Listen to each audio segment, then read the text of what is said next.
Good morning and welcome to the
over in lane 2, Oak Neck over in lane 3, Niskey in lane 4, Port Jefferson in lane 5, Niskey B in lane 6, Long Island in A, Row America Rye in 8, and Oak Neck A in 9. So again, the lanes go from, what is that, Mare? We have east to west? East to west. Low to high. So on the right of our screen, on the Saratoga side, we have Oak Neck Academy A leading down this race course this morning.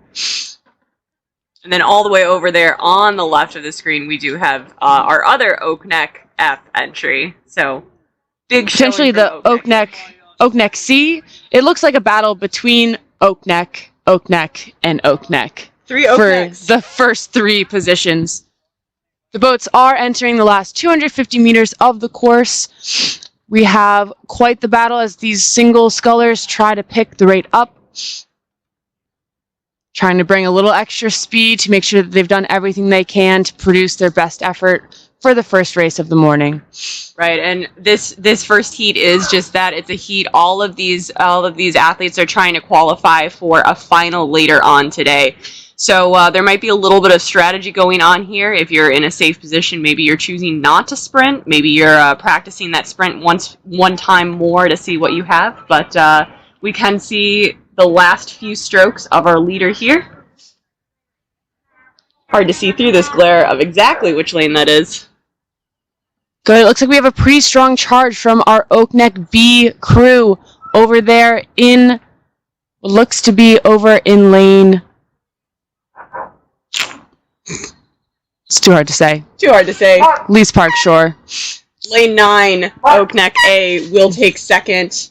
And then Row America Rye A will take third.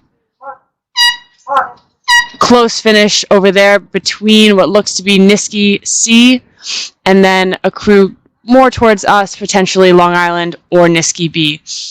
We'll get those finish times to you as they come on Streamline.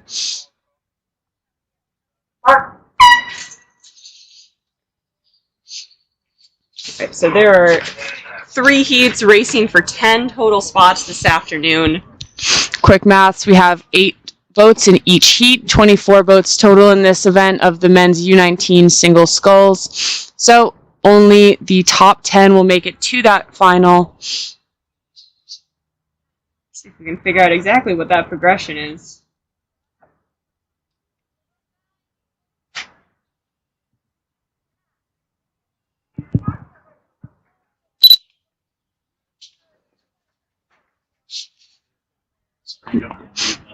Really great drone footage this morning as these last few crews finish down the course.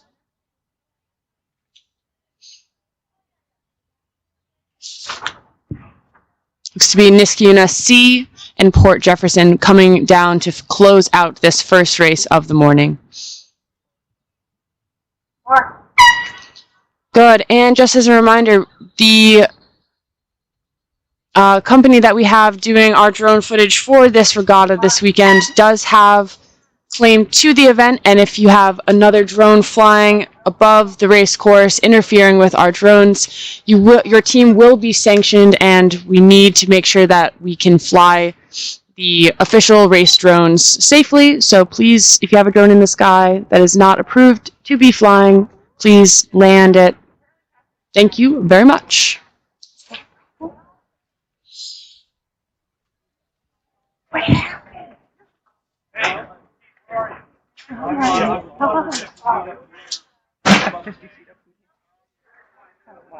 Good. We have a pretty busy morning with, as we had yesterday, starting with these U19 and U17 singles, and then we'll move for the rest of the morning to our women's heats and women's events as we get going. We have one entry that's exciting. We have a U15 event at this invitational. Wow. Really fun to see these middle school rowers coming down the course and showing that what they may lack in size and some development is they have a lot of heart and they're really excited to race. Yeah, definitely just making it down the race course with all of that youthful energy and also quite a bit of skill. I've seen some talented 8th graders out there, at least on our course practicing this week. Really blown away by how sharp they looked out there.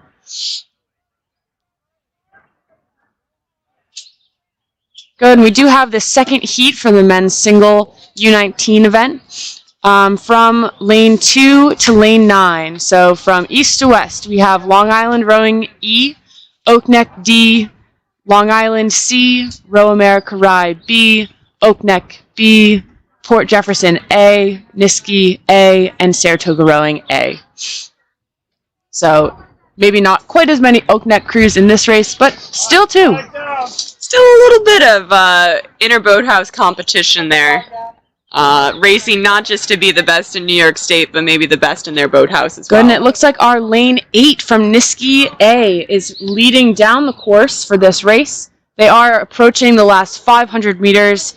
This is a crucial moment in the 1,500 meter distance where you have 1/3 left of your race to go. Really manageable when you think about it in the mental competitive standpoint. Just 1/3 of the race. What do you have left in the tank? What do you have to prove? Right. So then over here in what looks to be lane 2, we have our second place at the moment of Long Island E. It looks like Long Island E and Long Island C really trying to battle it out for that second place spot. With the 24 boats entered in this race over 3 heats, I would imagine that boats are really trying to compete for those top 3 spots to advance to the final later on, occurring just at 11:10 a.m. Quite the turnaround. That's quite the turnaround. So these athletes that do advance to the final are just going to have enough time to go in, make sure that they have the food and the water that they need to go back out and race again in just an hour. If I were scheduling a layover like that at an airport, I would be pretty scared. Yeah, and you don't even have to fly the plane. Yeah. These rowers, they have to do all the work both times down the course. We do have our rowers coming down the last 250 meter stretch of the race. Over here in lane 8, we have Niskey A making their charge through these last few strokes with what seems to be Long Island E really charging. Yeah, not letting them win handedly, but making sure that he can try to get contact. Definitely really trying to finish this Long Island E over there in lane 2, really finishing out, bringing up the rate, trying to show that he can advance to this final easily, deserves to be there easily, and gets another chance to go out there and compete. Then we have Long Island C crossing the line here.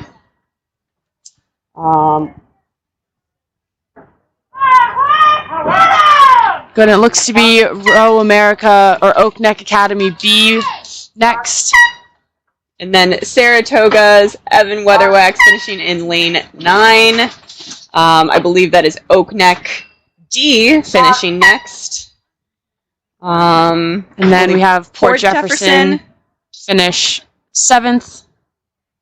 And then it seems we may have made an error that appears to be lane 2 on the far side, potentially Long Island Rowing E entry.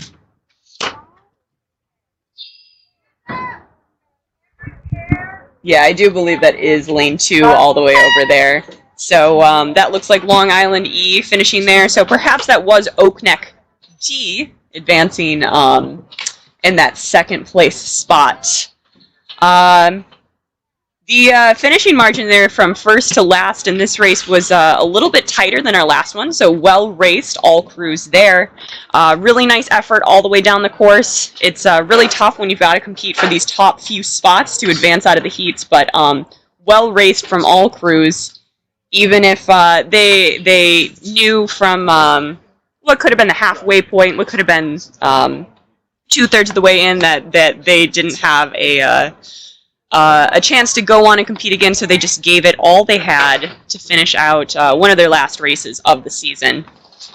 You can see the crews on the screen here, just past the finish line, paddling it out, sort of reorienting themselves here, making their way back to either the Lees Park shore or the Saratoga docks here, either back to the boathouse or back to their trailer.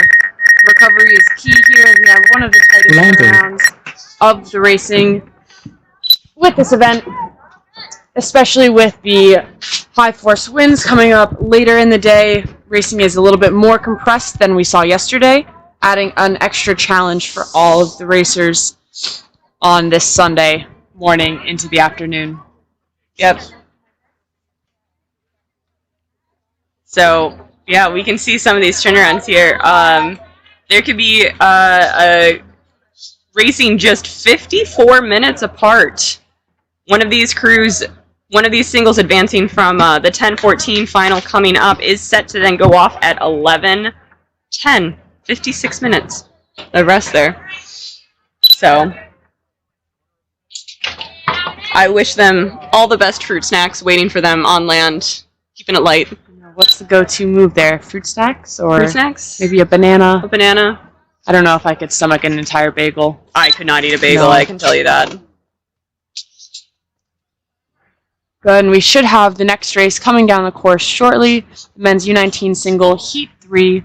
Again, we have 8 boats in this race from lane 9 to lane 2, closest to us to then closest to the Lees shore. We have West Side Rowing Club A, Brighton High School A, Hudson River Rowing A, Row New York, Manhattan A, Long Island Rowing B, Port Jefferson C, Long Island D, and Oak Neck E. The lone Oak Neck. The lone Oak Neck. I'm sure maybe relieved that he's not racing his teammates here, that he gets to go up against some fresh competition. After they've broken down maybe some crews that raced yesterday in team boats down into singles to race this morning. And that could be the same thing with some of these women racing later today. They might be racing in big team boats today, but many of them probably competed in singles yesterday. So a big weekend of racing for a lot of athletes here. The home point has been updated. Please check it on the just to map. give you a sense of conditions here on the course this morning, it is a pretty warm morning. I think it's rather humid, and we do have, again, another kind of swirly headwind condition, causing the rowers to have to push a little bit extra to try to find that same boat speed, maybe settling into a lower stroke rate to adapt to those conditions as the wind pushes against your rhythm a little bit more. And that swirly condition really keeping everyone on their toes this morning. Right. Some athletes and coaches may be deciding to change the ways that their boats are rigged or their oars are rigged, trying to lighten up the load a little bit to make it easier to get that blade through the water, through the resistance that they're going to meet from the wind. Sometimes coaches will let their athletes decide if they want to race with clams on or off on their oars. Able to do kind of a last-minute adjustment there on where that fulcrum point is on the oar, because as we all know, oars are just levers. Leverage is key. Leverage is key. And rowing is involves more engineering than people give it credit for. Absolutely, yeah. We're all just trying to fine-tune these boats the ways that you would change gears on a bike to adapt to hills, elevation changes, things like that. You're not just going to take your bike with one gear on the Tour de France, then you wouldn't take your boat with one gear to a race course. Good. And for those who may not be as familiar with rowing, Mayor mentioned adding clams to the oars. So basically, you can change the ratio of the inboard versus the outboard. So how much length do you have on the inside of that oarlock, that pivot point, and how much do you have on the outside? And the clam is just this little kind of, I would say, it's almost like an insert that you hold against the oarlock. Clip there. We do have drone footage here from this third heat. As we can see, we have a clear leader from Westside in lane 9. Wow, what a lead they've earned here as they come into the last 300, 400 meters of their race. It does appear that our second place boat is Long Island B in lane 5 with just maybe a little bit of open water over a very tight race for third. So all of these boats trying to put themselves in position to advance out of this heat. Yeah, we have a 5-boat race here for that third place with just about a foot of open water between our lane 5 crew and the rest of that field fighting. Right, that looks like Oak Neck E over in lane 2 and Hudson River in lane 7 potentially trying to vie for that third place spot, but still a lot of overlap with the 3 remaining crews there. Goodness, they come into their last 250 meters. It does appear that it will be this West Side crew coming in strong with a lot of open water behind, really making that statement. Taking very long strokes here, confident in his advancement to the final coming up here. But no doubt practicing those step-ups as they need to prepare their sprint for later in this morning's session. Right, we're watching him take really nice long strokes there, maintaining length even through the sprint. Good, and it's going to be a toss-up here in these last 10 strokes for that third place, but it does look like it will be our lane 5 for second place. Lane 5 and Long Island B. Just lane 2, Oak Neck E with the third place position. But very beautiful racing there from the rest of the field. They had a very tight race there. Almost everyone in contention to move out of the heat. Yeah, definitely a fraction of a second there, splitting between lanes 8 and lane 7 from Brighton and Hudson. Great racing by all athletes. And we have Port Jefferson here coming down the course to finish off this race. Actually looking quite strong here despite the headwind conditions, looking very long. Oftentimes that headwind causes the rowers to feel like they can't get as far up the slide, shortening their range of motion and therefore shortening their stroke. But this athlete here coming down the course from Port Jefferson looking quite long. Good wide hands. Long strokes here.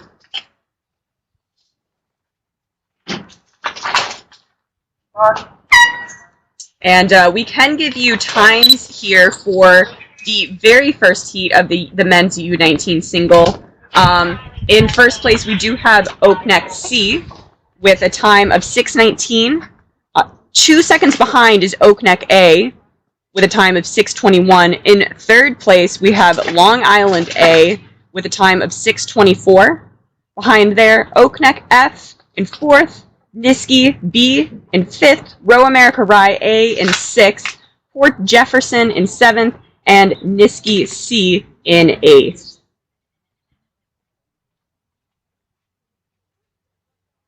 Good, just 10 seconds separating that first through 5th place there in that first heat. So some very good racing there, some very tight racing. And when you think about it, just 10 seconds over 1,500. If it were, let's say it was 15 seconds, easy math to start, that's going just 1 second pace faster per 500. Just one split lower. Yep. And you make up that difference. And with 10 seconds, it's even less. Right. So looking at just over 3 seconds difference per 500 on those 3.3. Repeating. Quick math.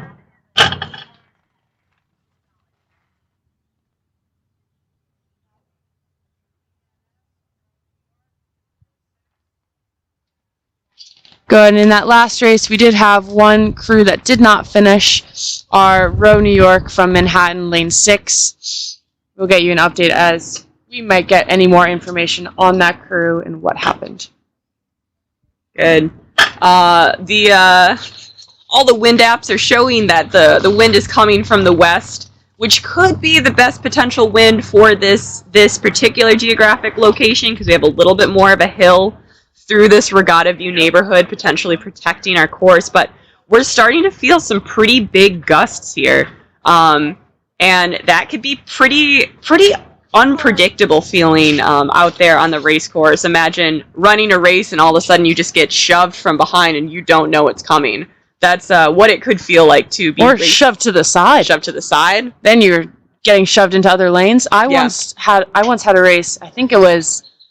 Let's see. It was in my college days, and it was I think Syracuse, Wisconsin, and Princeton. Okay. And we got such a strong day of headwind conditions that there was a stroke where all 3 crews in this second varsity 8 race, we had such a strong crosswind that all 3 boats moved over a lane. A full lane. Did your coxswains then move you back into your correct lane, or did you just... I think we all might have stayed in our new lanes. They're like, this is where nature wants us. This is where nature wanted us. It's fine. It's fine.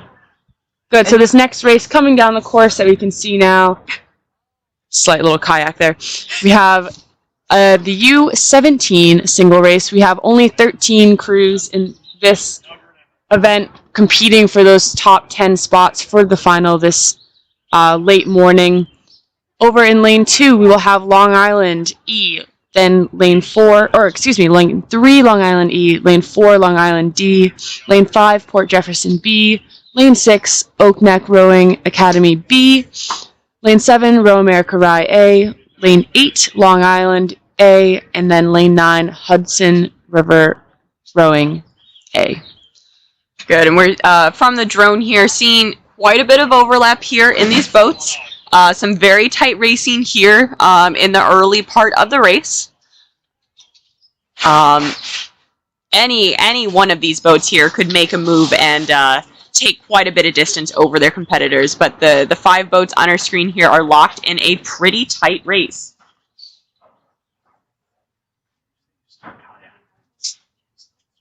Yeah. You don't have like...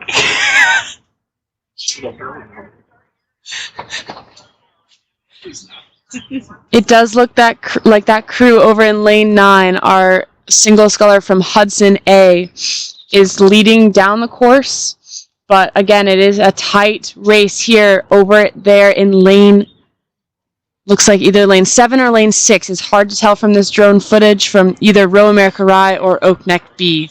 Right, it does look like potentially we have some open lanes here in this event, so we'll see how many boats cross the line and see if everyone did, in fact, start this race. We're scheduled to have 7 boats in this race, and I am just seeing 5 on the screen, so potentially lane 8 and looks like lane 4 might be open. Those 2 Long Island crews might be absent from this.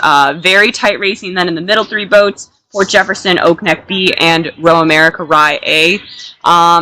It's looking like Row America Rye A in lane 7 might be looks like they've made a move. Half a deck up on our previous leader here, taking the lead here with a very decisive move in the last 600 meters or so of this race. But don't discount that Oak Neck Academy single sculler over there in lane 6. They're truly kind of riding the coattails of that charging boat from Row America Rye,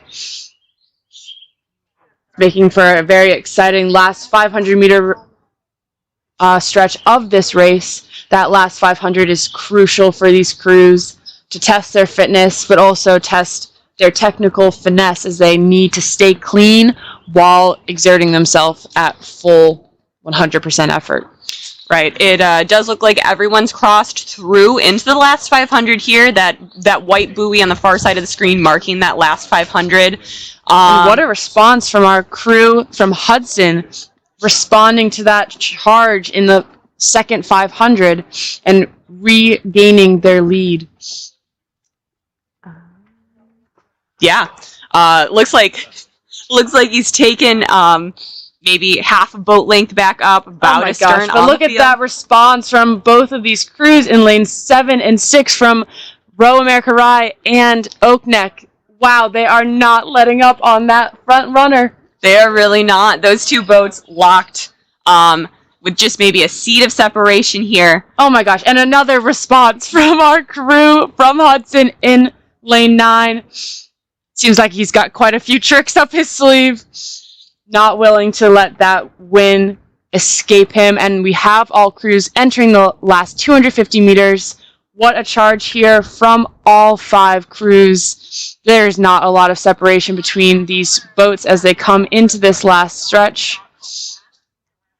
It does look like Hudson in lane 9 is holding on to maybe that first place stop, but being challenged over there by Oak Neck B. All crews trying to take clean strokes into these increasingly challenging conditions. Look at this move from the Port Jefferson sculler over in lane 5, leaving, it seems to be Oak Neck over there in the dust as he has a really effective push here. Yeah, I do think that is Port Jefferson there. Saw him take a couple of strokes that didn't look like the most comfortable, but quickly recovered from those to continue to make that charge there. Really impressive sprint there, really overcoming any setbacks that may have come from bobbled strokes in the wind there.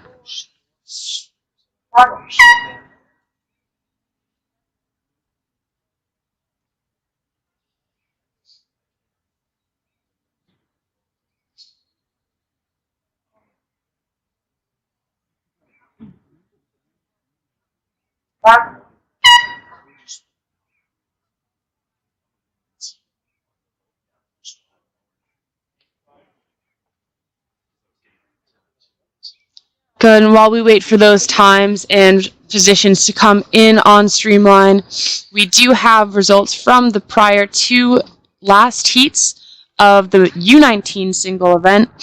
We'll start with that Heat 2. In first place, we had Niskiuna rowing A with a time of 6:19.05. And then with a bit of separation behind that athlete, we have Oak Neck in second place, followed by Row America Rye B in third, Oak Neck B in fourth. So a little bit of potentially a little bit of a underdog over the expected winner of that group, with the D boat over the B boat, followed by Saratoga rowing in fifth, Long Island in sixth, Port Jefferson in seventh, and Long Island in eighth. Good, and then looking at the third heat of the U19 single, we see that West Side Rowing Club took the first place spot with a time of 6:12. That was the fastest time from all 3 heats by 7 seconds. So hopefully he is able to see some that. left in the tank for the next race in under an hour. Right. The other 2 times winning their heats were back at 6:19. So this West Side single coming in at 6:12, impressive time in this heat. So trying to then go back and attack his second piece later this morning. In second place, we have Long Island B. Third place, Oak Neck E in the U19 single heat 3. Fourth, Hudson River Rowing. 5, Brighton High School. 6, Row New York Maximum Manhattan. flight altitude 7, reached. Long Island D. And 8 is Port Jefferson C. Gosh, it looks like we got some bad information. We heard over the radio that Row New York may not have finished their race, but it appears that they actually finished and Placed quite well. they placed quite well. The U17. U17 men. Good, and we have the U17 men's single Heat 2 coming up. This race should only have 6 rowers. Oh, 5. 6. I can't count. That's okay. It's early. Early on a Sunday morning. And it did appear that we may have had some lanes shuffling around there in the first heat of the men's U17 single, with a crew coming down what looked like lane 9. Right. Potentially we have a shift in our lanes over from how they appeared from the drone footage as they came down the course. So if we called the incorrect names there, apologies. But we do invite you to check out the results as they come in on Streamline to make sure that you're seeing the most accurate information that we can provide to you. Fortunately, we don't have our own binoculars. But They didn't give us binoculars, though. we don't have binoculars, but we promise there are binoculars over there at the timing hut, watching those bound numbers come in and getting that finish order a little bit more accurately than we can. You know, Mary, maybe I'll go. Let's go see if they have an extra pair. I'll be back. We might. And we do have the second heat of this U17 men's single coming in, entering the last 250 of the race. In our 6-boat race, it does look like we have quite a bit of separation between first, second, third, and the other singles coming down. Our potentially second place entry did just flip right here in the last 100 meters of his race. Caught a bad stroke and then just went right in. I can see one oar up in the water. The officials will be heading over there to check everything out and make sure that he can get back in safely. Our first place winner is coming through last couple of strokes.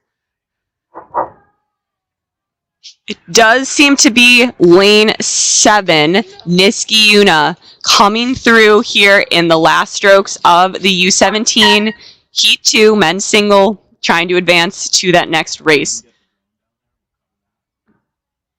Lane 7 first. Lane 7.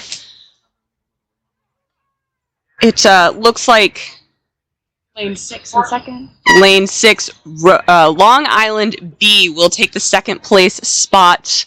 And waiting here to see who our remaining spots may be. Looks like lane 8 coming down the last 10 strokes. Last 10 strokes here for Oak Neck A. Coming through, going to take that third place position here.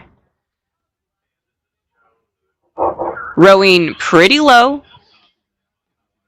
We have reports that the rower that has flipped is fine, is A-okay. Now, if they can get back in their boat without assistance, they will be able to finish this race. Battery level is low. The aircraft will go And to the home plate in 10 seconds. Can see that the single that's flipped is trying to get their boat flipped back over. So anyone who's ever had to pass a flip test can tell you the next step is to get your oars together. And we'll have our crew from lane 5 coming in the last 10 strokes of their race. Long Island C coming through here, finishing out their race with quite a dramatic race here with that last minute flip. Rowers trying to stay cool, stay internal, and not get in their way as they try to get back in their boat in these swirly, windy conditions. Right, a little bit of a chaotic time here, but props to all crews for handling all of that adversity.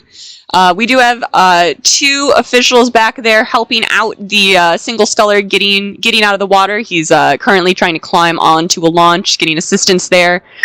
So he'll be taken back to shore on a launch, and they will tow the boat back in. It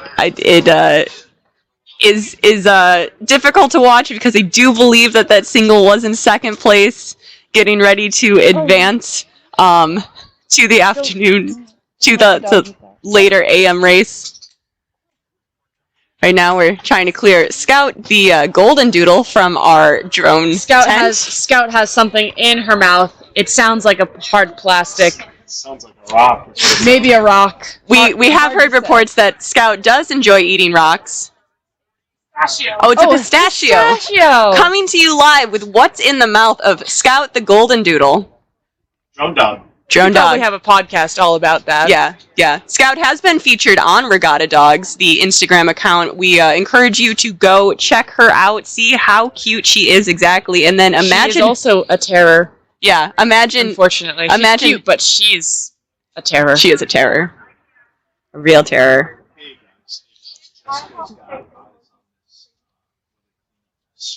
So we might have a slight delay in racing as we try to get this flipped U17 single out of the water safely and out of harm's way of any upcoming race. Yep, it does look like the athlete's back in the boat, or back on the launch, and the boat is in tow. So they'll just begin to make their way Takeoff. back to the docks.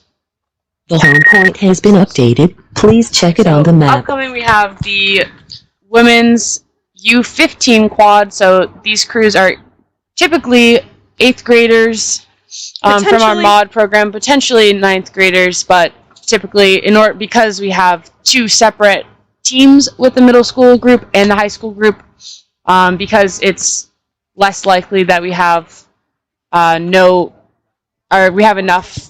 high school freshmen that aren't turning 15 this year. We usually field it from our modified rowing group of the middle school group. All right, so switching gears here from singles to quads. So we'll have 4 athletes in the boats. Hannah, do you know if these are Cox quads or straight quads? I believe they are straight quads. Okay. But we'll have to see Only when they time come will down tell. the course. I take it back. I know I saw one of our modified rower coxswains coming down to launch earlier this morning before their warm-up. So tapping into those deep memories here. That short-term memory. But I believe it will be that Cox quad event. So maybe not quite as fast because you do have the added weight of the coxswain in the boat. Whoa, big wind gust. Big wind. But you do have the added bonus of a dedicated role who can handle the steering and the motivational calls and feedback to the other boats around them. Oftentimes, when you don't have that coxswain, it can actually be a little disruptive to have a rower look outside of the boat, because oftentimes when you shift your gaze, your whole body awareness and your balance can also shift, causing you to disrupt the boat. Right, so these scullers, when they have a coxswain, have the luxury of really just staying inside the boat, really trying to lock in with their teammates, listening for that coxswain's calls to provide some unifying guidance there. Looking at the entries for this, we have a couple boats from Saratoga, a couple boats from Niskayuna, and a Burnt Hills and a Shaker boat. So all pretty local crews here, making sense that these younger athletes are not traveling too far to race here today on Fish Creek. But a really exciting opportunity nonetheless. This for some of these 8th graders here, this could be the first time that they're lining up with stake boats and rowing down a 1500 on a fully buoyed course. If these girls learned to row sometime in the last year, potentially during all of our pandemic restrictions, this might be their first ever race opportunity. So we're really excited that all of us get to be a part of it here. That's right, Maren. We do have some results here on Streamline. They might be mislabeled. I'm checking the heat sheet now to kind of refer back. Let's see. So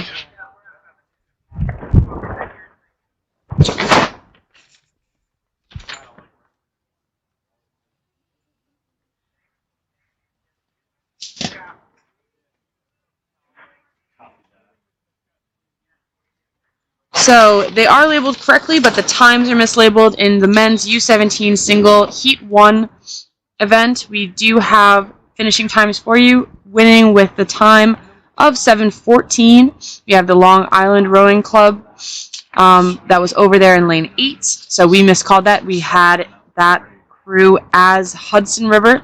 Our apologies, it was Long Island Rowing from lane 8 with that first place finish, followed by second place Port Jefferson with a time close behind of 7:18.9.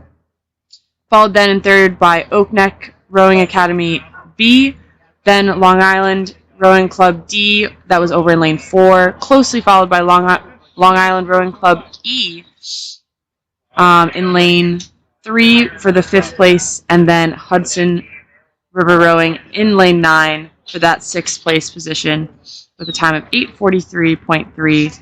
We did have a scratch in that event from Row America Rye.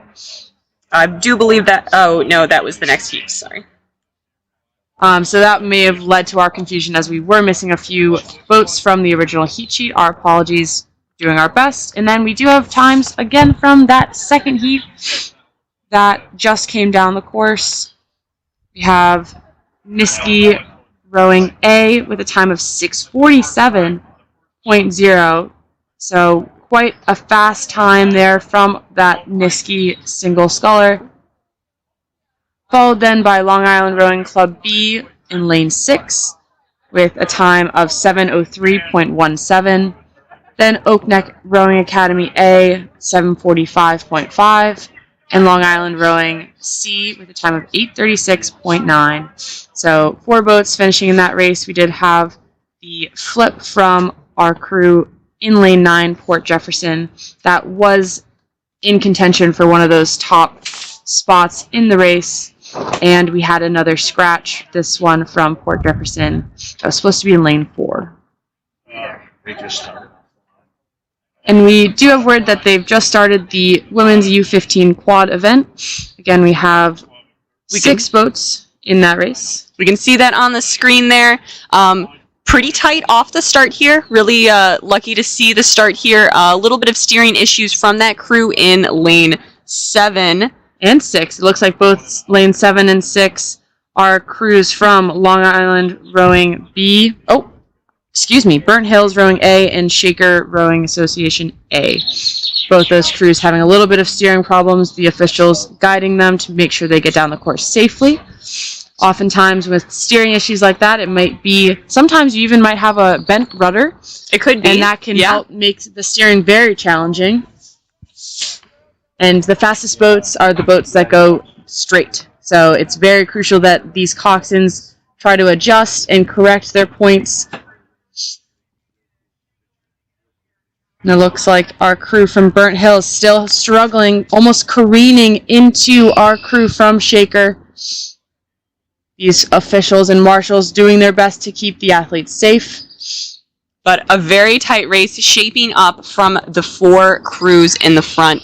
It looks like Niski A and Saratoga A in lanes 9 and 8. Battling it out. Maybe 2 seats of separation. And then Niski B and Saratoga B on the other side of the course. It does look like Saratoga B is in that 3rd place position, leading Niski B over there in the far lane on the right side. Look at this high stroke rate from Saratoga A over there in lane 8. Yeah, they do look to be outstroking the field. Very clean rowing from all crews here. Again, really exciting momentum from all of these racers. I love to see high rates from the youth. Exudes that young and ambitious mentality. And it does look like that high rate is paying off for Saratoga A in lane 8. They appear to be pulling even with Niski in lane 9. Really showing that they cannot be rattled by maybe being down on the start and really fighting back here and potentially taking a few inches away from Niski A in lane 9. And as we know, as we cross out of that first 500, as these crews near the halfway point, this is where that adrenaline starts to fade, and it's a real test of your training, of your fitness, and of your coxswain's ability to motivate you to keep going despite losing that kind of free speed that is that adrenaline. Absolutely. And we see that Niski A and Saratoga A are pretty much even here through close to 750 into the course. Watch out for Saratoga B! Oh my gosh, they are down in contact with these leading crews. Right, they've walked away from the remaining crews on the field. Those Burnt Hills Shaker crews back there in the center lanes, and Niski B there on the outside, on the right-hand side of our screen. Looks like Niski might be making a powerful move around that halfway point. Every crew tries to come up with their race plan, their strategy, so that they know what they're going to do as one unit together. You don't have to guess or be surprised in the course of your race. You know what your teammates expect of one another. what you're going to do as one. Right, these crews might have pre-planned race calls, times that they're looking forward to really apply a little bit extra pressure together, kind of changing morale of the crew. Oh my gosh, a boat-stopping crab in the Niski boat. The Saratoga A and B boats are taking away. Can this Niski boat recover from that boat-stopping crab? All right, Saratoga A immediately jumping out to open water lead here. Feels good to have open water. Feels great to have open water. But that Niski boat might be able to have a hyper focus. Sometimes when things go wrong, you actually have a little bit of moment where you're just so overcome. That adrenaline. It's like a little second wind coursing through your veins, telling you that you can do more. Will that be enough to get back into that leading position from Niski A in lane 9? It's almost like a 10-second break. It is. How much can your body recover in that 10 seconds that you had to stop? Gosh, and it seems that this Saratoga B boat has left behind that Niski B boat. Real test of the depth at this U15 level that Saratoga rowing can bring to this race. Good. And Matt Coxon undoubtedly looking over at Niski A, challenging her rowers to hold that advantage. Right. When you hope that when a coxswain in a trailing boat sees a position like that, they tell their crew that this is our time, this is our chance, this is the opportunity that we have to take this. But also knowing that they had to work really hard to put themselves in that position to be able to take more. Oh no, we have another boat-stopping crab in that Niski A boat. You hate to see that kind of little hiccup in your race that can have huge ramifications on the speed of the boat and on the mentality of those rowers. Good. And we have Saratoga A and Saratoga B entering the red buoys, the last 250 of the race, coming in through the line strong. That Niski boat trailing a boat length or two behind, but Saratoga A and Saratoga B still in contact with one another. Here we go. We have a race between these two Saratoga boats with over a deck of contact. This is the key moment of the race, testing each other's sprints, testing each other's amount of juice left that they have in the legs. Right, these two crews, these we have rowers looking over at the competition. Keep your heads in the boats, everybody. Keep your heads in the boats. Just racing here, an all-out sprint to the line. Coxswain's making calls, trying to get anything. Good, we have stroke seats looking over. Leslie and Sam Dodds looking over at each other. The competition. These are relentless stroke seats. I know from firsthand experience they want to win. Saratoga A taking the win here. Wow. Half a boat length over Saratoga B. 2 seats maybe between them. That's amazing racing here from Saratoga A and B. Really great efforts. We do have Niski A coming through the line here, regrouping after those couple of crabs. Showing a lot of resilience here that they were able to finish out this race impressively. Right, and following up, we have Niski B coming down the course over there in lane 4. They gave quite a fight in that first 500. Sometimes that first 500 can be so impressive that it can actually shake the mindset or the mentality of their competition. That can last for the whole race. So kudos to them for that first 500. Impressive display of power. And they still have quite a bit of open water over our next crew that does appear to be Burnt Hills. Burnt Hills coming through into their last 250, into their sprint, attacking their moves together. One more crew, our Shaker crew, rounding out the field. They're well into the last 500, but not quite at that 250 mark yet. That was Niski B crossing the line in 4th place. But it'll be our Lane 6 crew coming in next. Lane 6 is that Burnt Hills crew.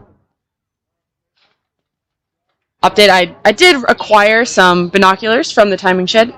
Thank you, Eric Catalano, for having all the supplies that we need. Thanks for just having a secret stockpile of binoculars. These ones are cool. They're camo. So we can go hide in the woods after this. Right? I mean, sure. Sure. I have no plan. What are you doing later? Do you want to go birding? I would love to go birding with you, Mare. It's a bird. It's a bird. Look at that bird. Gosh, I haven't seen our friend the bald eagle in a while. I saw our friend the bald eagle here at Fish Creek one afternoon this week. That's good. All of our boys' crews were about to start a mid-rate piece, and a bald eagle just soared overhead. You have to stop. You had to stop. You have to appreciate the I just bald pointed eagle. at it. Mm-hmm. I think I saw a female bald eagle. They don't have the same balls, just They like the look coloring. The same. No, They they do? look the same. Oh, yeah. I thought it was No. a different coloring entirely. No. So I saw a regular eagle. I know my eagles. I thought that was... No, male and female bald eagles are both That's bald. a great fun fact. Yeah. Yeah. All right. So yes, I think I have much to learn from you, Mare. Let's go birding. Let's go birding. I will bring the Bird Shazam, my favorite bird ID app. Shout out to the... let me get the name for you on that Bird ID app. There is an app for that. The Merlin Bird ID app. I affectionately call it Bird Shazam. Really, 100% recommend this app for all of your bird identification needs. They do let you now store a list of birds that you have identified, so it's kind of like a Pokédex. That's kind of fun. Yeah. Gotta catch them all. And we do have our last crew finishing this women's U15 quad event. It appears to be Shaker over in lane 7. Coming through the line, trying to match up for these last look few at strokes. those finishes aren't bad. One finish is the key. Matching up, starting with one gathering point. Great last 5 strokes there as they really focused in to have a nice end to their race. And as always, we have our marshals and officials coming down the race following the athletes to make sure everyone stays safe, checking on the rowers after their race to make sure no one needs any medical assistance, and it's good to go back to the docks. It's just Saratoga. Okay. And you on the screen here, you can see No all of the battery tents warning. and the timing hut set up over here on the Saratoga shore. I don't know if you can see us. We're We're here in waiting this here in the white drone tent tent. on the rent. On the rent? On the rent. On the right. We are renting. We are We're renting. the tent, I guess. We are the musical Rent. God. No. And you can see our docks here, see our boathouse here, all of the race day operations set up over here, making sure that we have good fair timing going on, good accurate timing over there in the small timing hut. Oh gosh. Coming right over to us. Coming Hello. close.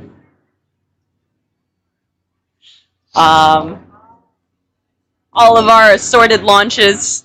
Our timing shed where everyone is working hard to make sure we have the most accurate finish times that we can. So we can get those photo finishes out to you, replay any race video that we might need through separate video from our drone footage.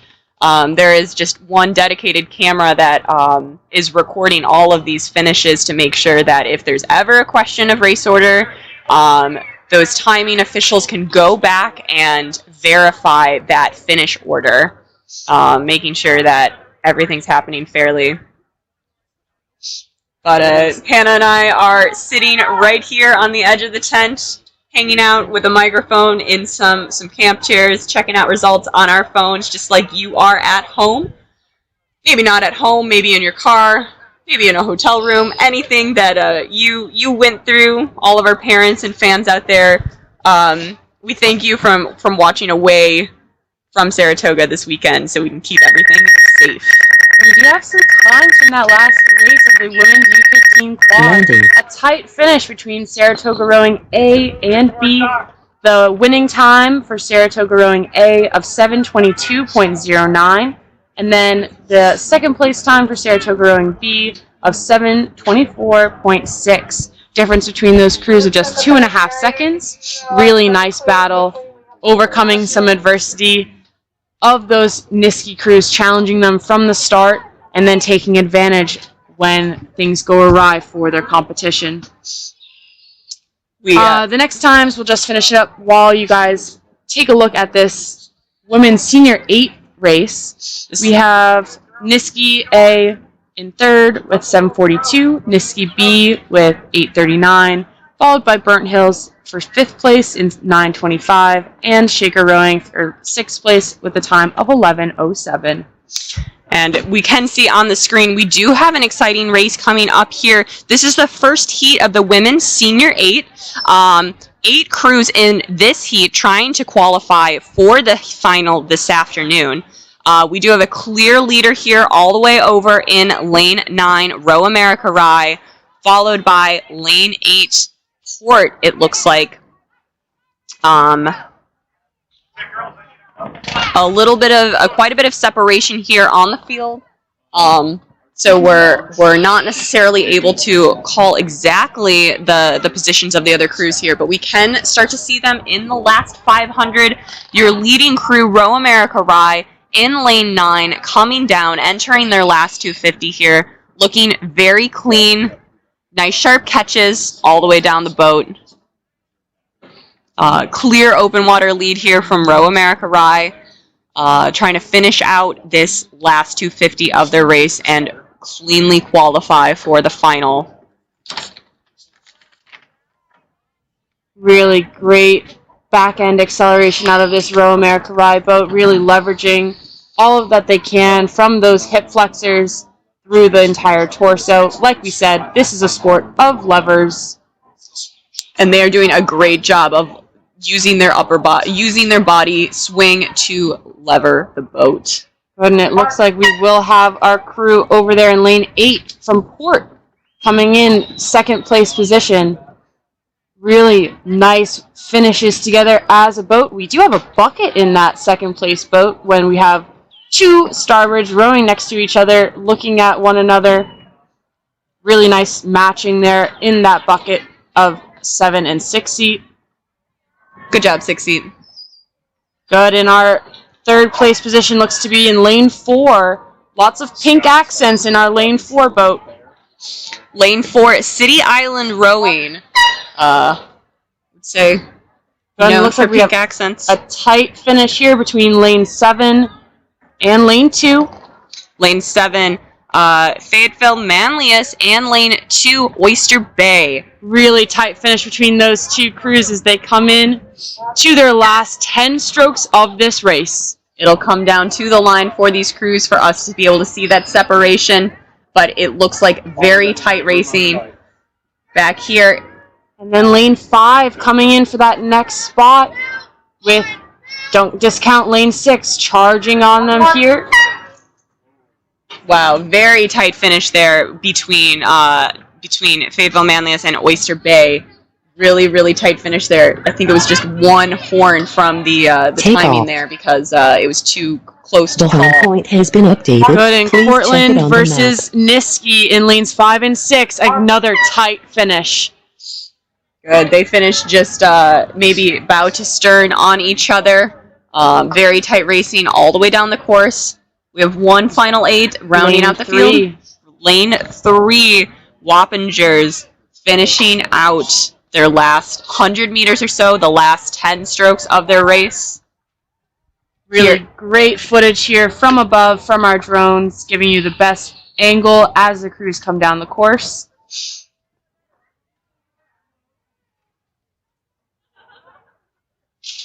And as we've mentioned before, but not today, the finish line is not the big orange buoys. The finish line is actually further back. The orange buoys are there to provide a little bit of a bigger marker for any coxswains that may be looking down or rowers sighting over their shoulders. But the finish line is one set of buoys behind that, and that is clearly visible from our timing shed, from our all of our volunteers operating the horn and the flag, making sure that we have a good sight line on that finish line. Good, so that was the first heat of that women's senior 8 race. We will have the second heat coming to you shortly. Looks like we have just one less crew in that race, but from lane 3, we have Pittsford. Lane 4, West Side. Lane 5, St. Anthony's. Lane 6, Nardin Academy. Lane 7, we have Burnt Hills. Lane 8, Baldwinsville. And Lane 9, Saratoga Rowing A. Good. So we have, it looks like 15 crews competing here in our heat for 10 spots in the final coming up this afternoon. That final for the women's senior 8 will be at 1:42. So these crews having a little bit more time to recover than perhaps our men's singles here this morning. I've seen some of these men's singles heading back up. They're warming up. Their race is shortly following these next couple of 8s races and doubles races. And then they'll throw down just shortly at, well, we did have that delay with the flip, so maybe not quite 11:10 and 11:17, but shortly after. Yeah, it'll come down to our officials there up at the start, up on the starting platform, if they're able to keep everything moving efficiently and maybe make up a little bit of lost time. It's up to their discretion. When those races start exactly, are they going to stick exactly to the schedule? Which they should. And sometimes they go early. Sometimes if everyone's prepared, everyone's locked on and agrees that they can go early. They do ask all crews if anyone objects. Yeah. Usually everyone's just kind of jittery and ready to go. So no one usually objects. But I always imagine it a little bit like a wedding where they ask if anyone has any objections. It's quite dramatic when someone does. I would imagine that if, just like a wedding, if someone objected to it, you objected to the start, people are going to have some questions. Like, Say, what, do you have cold feet? Are you hiding an affair? What's going on here? Maybe not quite so dramatic. Probably just a mental game of, oh no, I want to race exactly at the time that I planned. All of my mental visualization exercises told me. We have to start exactly at 11:03. Anything less. But always a sign of a good athlete, a good mature athlete, able to roll with any changes that might come their way. True. And any changes, their biggest changing factor today might be our wind and our weather.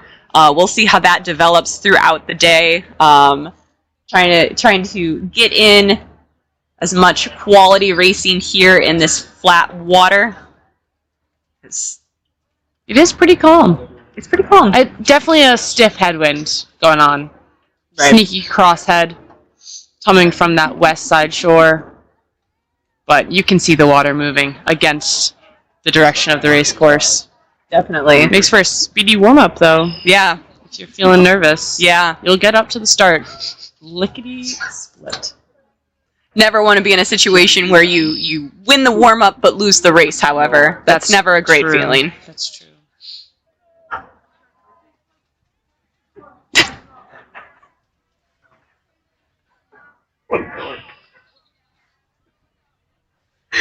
Oh, and we have a start for our women's senior 8 heat 2. Great view of that starting platform. We have stake boat holders mostly from actually our high school boys from Saratoga volunteering to make sure racing goes off without a hitch. And we have pretty clean start, maybe some slight steering issues from our crew over there in lane 9. From Saratoga, maybe a slight steering issue as they veered close to lane 8, but seem to have pulled away, despite that steering issue, into a strong starting position as these crews enter into the first 500 of their race. We have tight racing between, it looks like, I would say we have a tight race, maybe 5-6 boats across. Almost all the way across the field. Lanes 7 and 6, Burnt Hills and Nardin there, pretty tight. And then West Side and Pittsford tight in the other, on the far side. It looks like West Side might be making a move here against all crews. Maybe Saratoga having a little bit stronger of a rhythm to get pulling away from the field, just almost getting to that open water, which is hard to do in that first 500 meters. Right, taking a decisive start here, able to be almost clear of the other crews here. Nice start from Saratoga, only within this first 500 meters of the race. And quite a fight between Nardin and West Side, just one lane apart, but lane 6 and lane 4 with Westside maybe taking a little bit more of an effective push, maybe half a boat length up on Nardin Academy A. Right, and I do believe those are two crews from Buffalo, so a little bit of a Buffalo showdown in the middle there. Go Bills, right? Bills. Right? I think.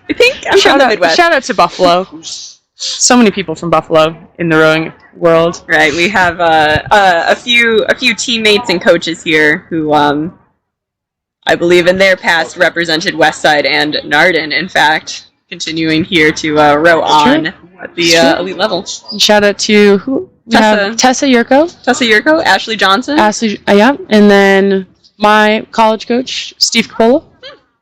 Charlie Quitchoff, my teammate. Buffalo. Great fun fact about linguistics in Buffalo. The English language. Good, and Saratoga in lane 9, still pushing away, trying to make a statement against their competitors to let them know that they are not to be messed with as they come into this halfway point of the race, coming into that last third 500. Good. These girls feeling confident on their home course, aware of all the landmarks here, having grown up with them here in the senior 8. These are girls who could be up to seniors in high school. This might be their last day of racing here at Saratoga for some of them. Is this boat coxed by Roddy, I do believe it is. the author of My Boat Is a Cell? Yes. The short story of the general roles that each rower in her boat, including herself, has, that is actually an extended metaphor for the biology of a cell. Yes, and with the she told me last weekend, because I do have a background in cell biology, was very excited to hear that she has decided that she is the nucleus, giving the instructions to the rest of her crew. One of her athletes sitting there in one of the middle 4 seats, the powerhouse, was the mitochondria, the real powerhouse of the cell. The only other ones that I remember was that she grouped her bow pair together as the smooth ER and the rough ER. But you had an artistic difference with this. I told her that since the bow pair is often responsible for steering in practice, I said that they could be the actin filaments of the crew, responsible for creating those filopodia for cell walking. Both valid approaches. We do have crews entering the last 250 meters of this race. We do see Saratoga leading in lane 9 here in the second heat of the women's senior 8. Getting our binoculars ready, trying to see what's happening in the rest of the field. It does look like Westside and Nardin are locked pretty evenly for this second and third place position, fighting it out here in the last 100 meters. Really great sequencing on that drive in the Saratoga boat. You know, Eric Catalano emphasizes that hips first, utilizing the biggest muscles in the human body of the legs and glutes. But we do have that battle between Nardin and Westside. Their bow seats looking over at each other to see how much more they have to give to get level or ahead. It looks like it will just narrowly be this Westside crew over Nardin, but it's close. Very tight racing. We still have contact here between these two 8s, but it will be Westside. Maybe 2 seats between them. Westside followed by Nardin. Following, we have our lane 3 crew, strong through these last few strokes. Good. Lane 3, Pittsford, coming through in the last strokes of the race. Lane 7, coming in strong following. Lane 7, Burnt Hills. Really great finish timing here from this boat as they come through the last strokes. Maybe 5 strokes left to go.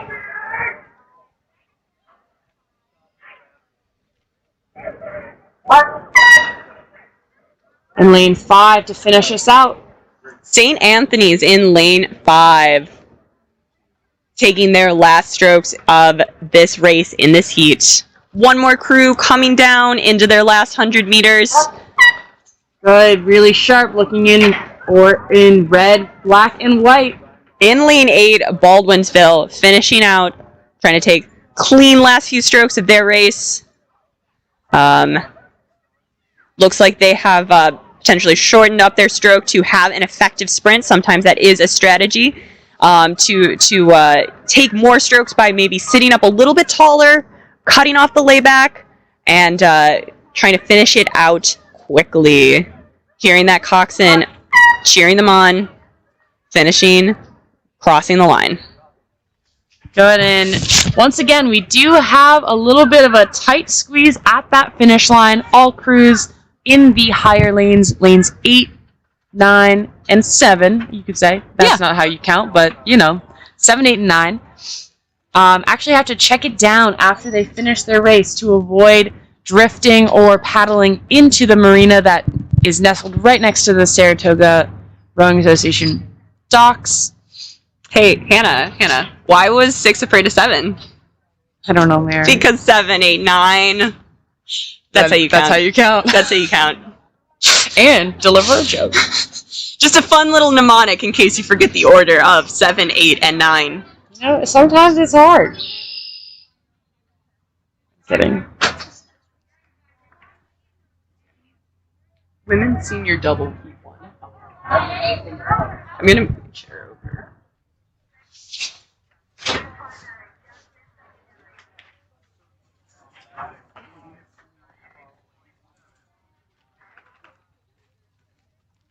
Good, and we do have times from the first heat, so not the race that we just saw, but Row America Rye winning that first heat with a time of 5:24. Really commanding lead, commanding speed in that field. Then followed by Port with a time of 6.18, so 6 flat 0.18 for that second place time, followed by City Island Rowing with a time of 6:18. Then Fayetteville Manlius with 6:37.68, closely followed by Oyster Bay in 5th place with a time of 6:37.859. The difference between those two crews, just 0.179, just about 0.2 of a second. Really tight racing there. Then following them, we have our places 6, 7, and 8, Cortland, Niskey, and Wappingers. Great racing in that first heat. We will keep you posted as we get results from that heat 2.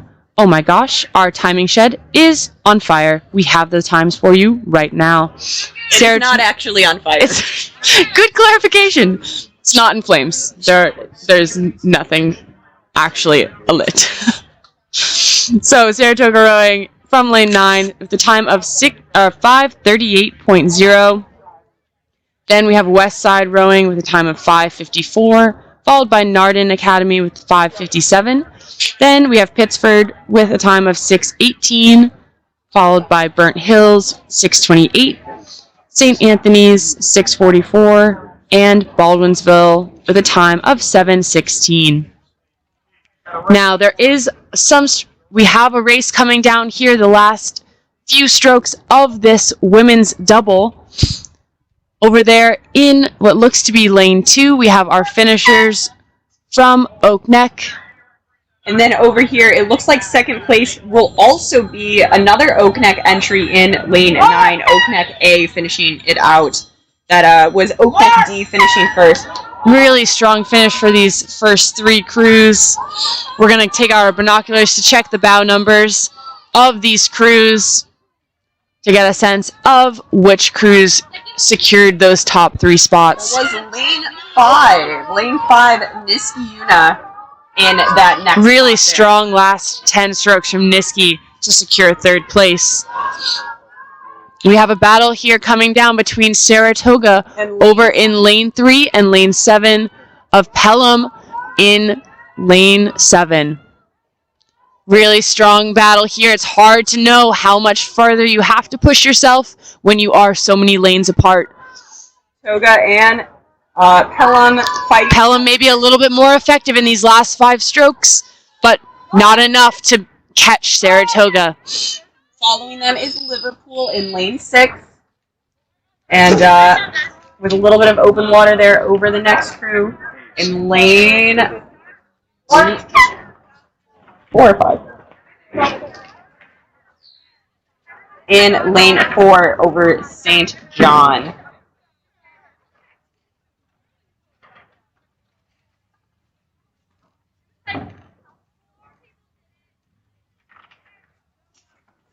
Really, again, nice battle there for the first through third positions. All crews finishing within just a few seconds of each other. And as we said, it's a long race, 15 football fields, no end zones, 1,500 meters of race course to try to take one stroke at a time, just maybe an inch more on your competitor will actually get you that couple of seconds that you need. So really trying to pace yourself as a rower, and without that coxswain to help guide you through it with their calls and with their guidance, it falls on the rowers to really try to be mature racers as they come down the course.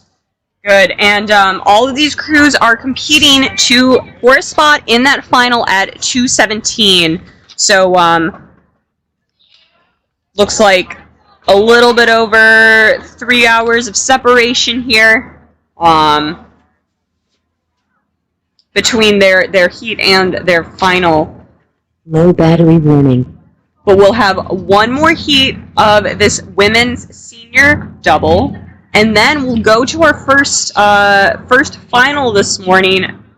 Besides our U15, a very exciting U15 quad event, our second final of the morning will be our U19 men's single. And we do have that second heat of women's doubles coming down the course. They are just about to enter that last 250 meters, potentially at the 300 meters to go mark. We have a lot of really exciting racing coming down that course. It looks like our leaders are in that lower lane.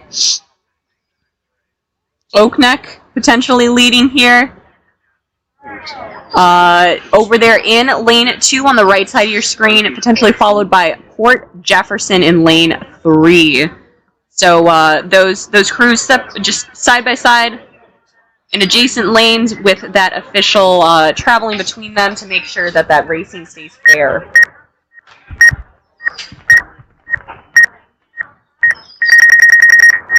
Landing. We can see those two leading doubles entering the final 250, entering that red buoy zone here, attacking their sprint.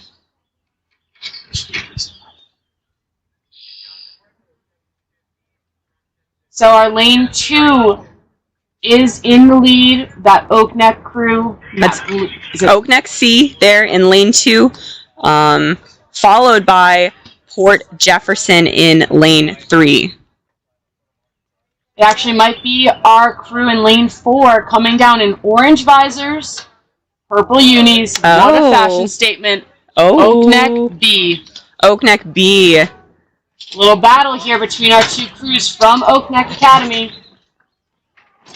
Good. Both close behind by lane 5 and lane 7, who are neck and neck into these last 10 to 15 strokes of their race. Good. A real showdown shaping up between lane 5, Port Jefferson, and lane 7, Row America Rye. Shout out to that lane 5 bow seat, purple hair. Nice. So fun. So fun. That's one way for your parents to spot you. Mom, I'm just the one with purple hair. And then our crew in lane 9 coming in strong. That'll be Long Island in lane 9 coming through the line next. That was very tight between lane 7 over lane 5. Lane 7 and lane 5, Port Jefferson and Row America Rye. So that was Row America Rye over Port Jefferson there. Is that what you saw? I think it was Row America Nice. Rye. Just a couple inches. Good. Long Island in lane 9 coming in next. Good. Solid last few strokes from that double. And then we have a few more doubles just entering the final 250 of their race here, attacking their pieces, going internal to ensure that they have a good race here on this Sunday morning. And we are supposed to be expecting winds building throughout the morning, so you can expect that these race conditions will get more and more challenging for the athletes as the races go on. Really is an extra test of the fitness of the athletes. Yeah, when you're racing in a headwind like this, it can extend the race a little bit longer. That wind is pushing you back, so it might take a little bit longer to finish. So you're spending more time there in the pain cave. And it will be our crew over there in lane 8, staying composed as they come through the line. Good. Lane 8, City Honors High School. Followed by lane 6. Lane 6, Newburgh Takeoff. Free Academy. Having a little bit of steering trouble in lane 6 as the crew is bouncing on those buoys with their starboard oars, trying to make sure that they have clean water, that bow seat, steering them over a little bit more range of motion, a little bit more length on that starboard side to get her pushed straight into her lane for these last 5 to 10 strokes. Right, because a good reminder for everyone is that in a double, you typically do not have toe steering. You're doing all of that steering just with pressure side to side, so that bow seat is going to be making calls port or starboard to just apply a little bit extra pressure to make sure that they stay center. Whereas in a pair, when you're racing in a pair, you do typically have a toe steer where that one of those shoes is connected to a wire that is moving a tiny rudder underneath the boat back by the skeg. So it's always incredible that something the size of a credit card is really what's steering these boats, but that is all the difference that you need to make some pretty drastic changes here. You're steering an 8 with a tiny, tiny rudder back there in the stern of the boat at the skeg. Yep. Yes. Good, so we're working to get you guys these upcoming lanes, the people that qualified from that first set of 3 heats.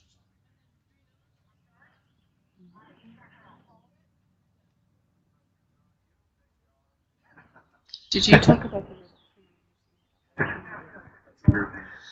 We can bring you those times from the first heat of the women's senior double. In first place, Oakneck D with a time of 6:28. In second place, Oakneck A, 9 seconds back with a time of 6:37. Following them is Niskey A in third place, Saratoga Rowing B in fourth, Pelham Community Rowing in fifth, Liverpool High School in 6th, and St. John the Baptist in 7th. Again, that was our first heat results for the women's senior double. 2 races back there. Have a nice shot here of the Lees Park shore and the state boat launch there, where most of our visiting crews are parked out for the weekend. All those boat trailers over there, those crews making their way back to the dock, returning safely. Our volunteer dock masters over there, making sure that everything runs smoothly, as well as our other volunteers throughout, coordinating parking, coordinating traffic on that side of the creek. A lot of work goes into making all of these regattas possible with a huge team of volunteers, many of which are parents of Saratoga athletes here. It really does take a village to put on these productions, but after so many years of doing this, we have it down to a pretty good system. So this upcoming race, we have the men's U19 single final. So this is the grand final for that event. They did just finish their heats less than an hour ago. We have what seems to be shaping up to be a fight of Oakneck versus the world. In lane 1, Oakneck E. In lane 2, Rye B. In lane 3, Long Island A. In lane 4, Long Island B. In lane 5, Oakneck D. In lane 6, Oakneck A. In lane 7, Westside A. In lane 8, Niskey A. And in lane 9, Oakneck C.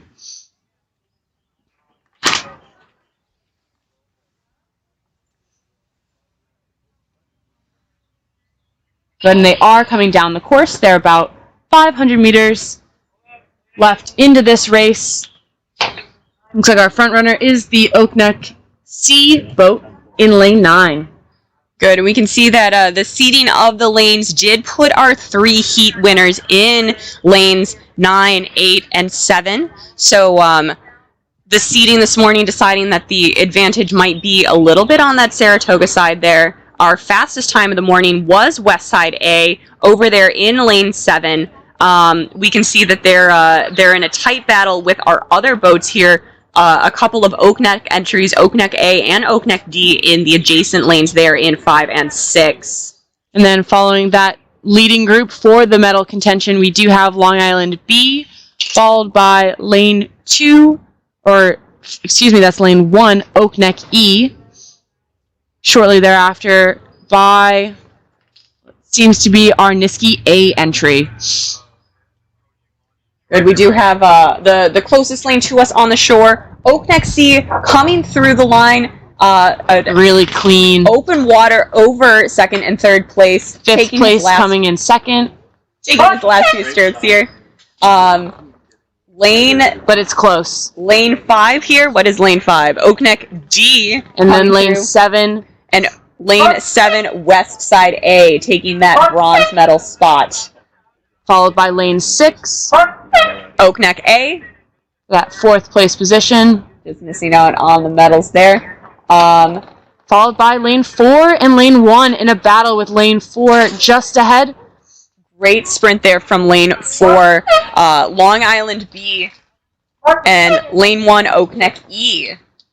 So taking some very beautiful long strokes there from that Oak Neck boat that did come out on top in that.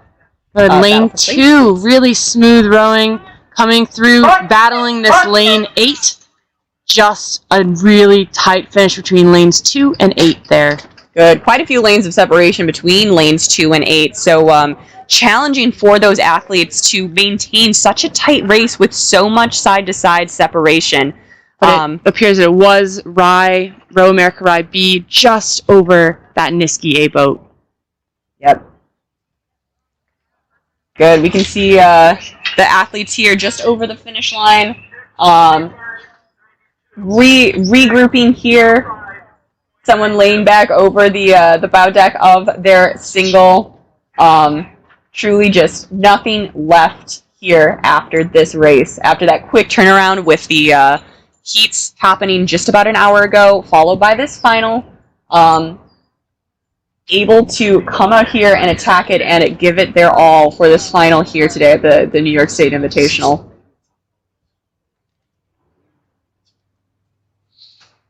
Good. From above, we can see these singles starting to move again, making their way back to the docks that they launched from, so they can, carry on with their Sundays.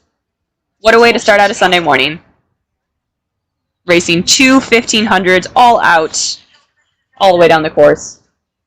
Into a headwind. Nothing like it. Nothing like it.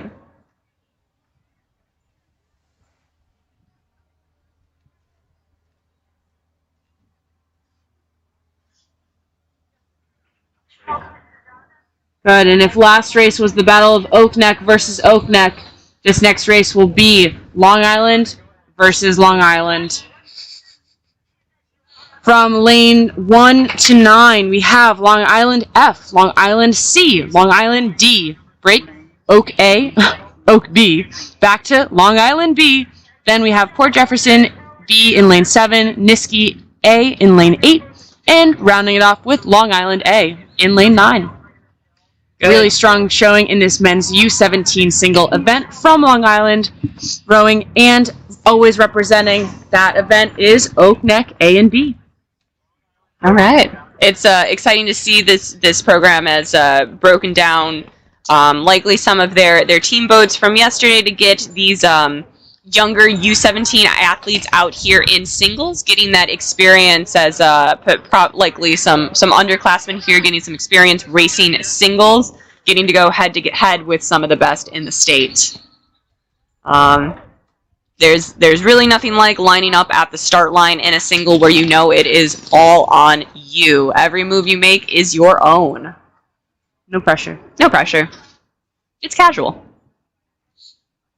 Now, Mary, did we talk about the Heat 2 for the women's senior double? We did not talk about Heat 2. Let's go over it. Double. So, that women's senior double, we did have some tight racing, especially between that third and fourth place position. That coveted top 3 position is always something to strive for. But we have in first place Oak Neck rowing C, over Oak Neck Rowing B with times of 6:47.0 and 6:52.5. Followed after them for that third place position is Row America Rye with a time of 6:58.77. Followed very closely by Port Jefferson Rowing Club A with a time of 6:59.7. That margin less than 1 second with the margin of 0.934 seconds. Next, we have in fifth place Long Island Rowing Club A, then City Honors High School for sixth place, and Newburgh Free Academy for the last place with a time of 9:12.2. We did have a scratch in that race. We were missing that Port Jefferson Rowing Club boat that was meant to be in lane 3, causing a gap between those actually top 2 boats in lanes 2 and 4. Causing a little bit of isolation there, causing boats to be a little bit more internal or having to look a little bit more beyond their peripheral, maybe doing a full head turn to see where they are against the competition beside them. Good, and we can see from the footage here on the screen, we do have the U17 men's single final. Again, another tight turnaround between the heats that they raced about just under an hour ago to this final here. We can see a tight race shaping up at the front. Not a lot of separation up there in the leading crews. This looks to be maybe about halfway through the race. Yes, I do. Yes, we can see that they've crossed over well past that white buoy marking the first 500. They're right around the 750 here, staring down our Saratoga race course here on Fish Creek. Good, and it is a sunny day. We don't have a lot of clouds in the sky, so we do have a little bit of glare on the water as the crew's coming down the race course. Good. Here we can see one clear front runner in the middle of the race course.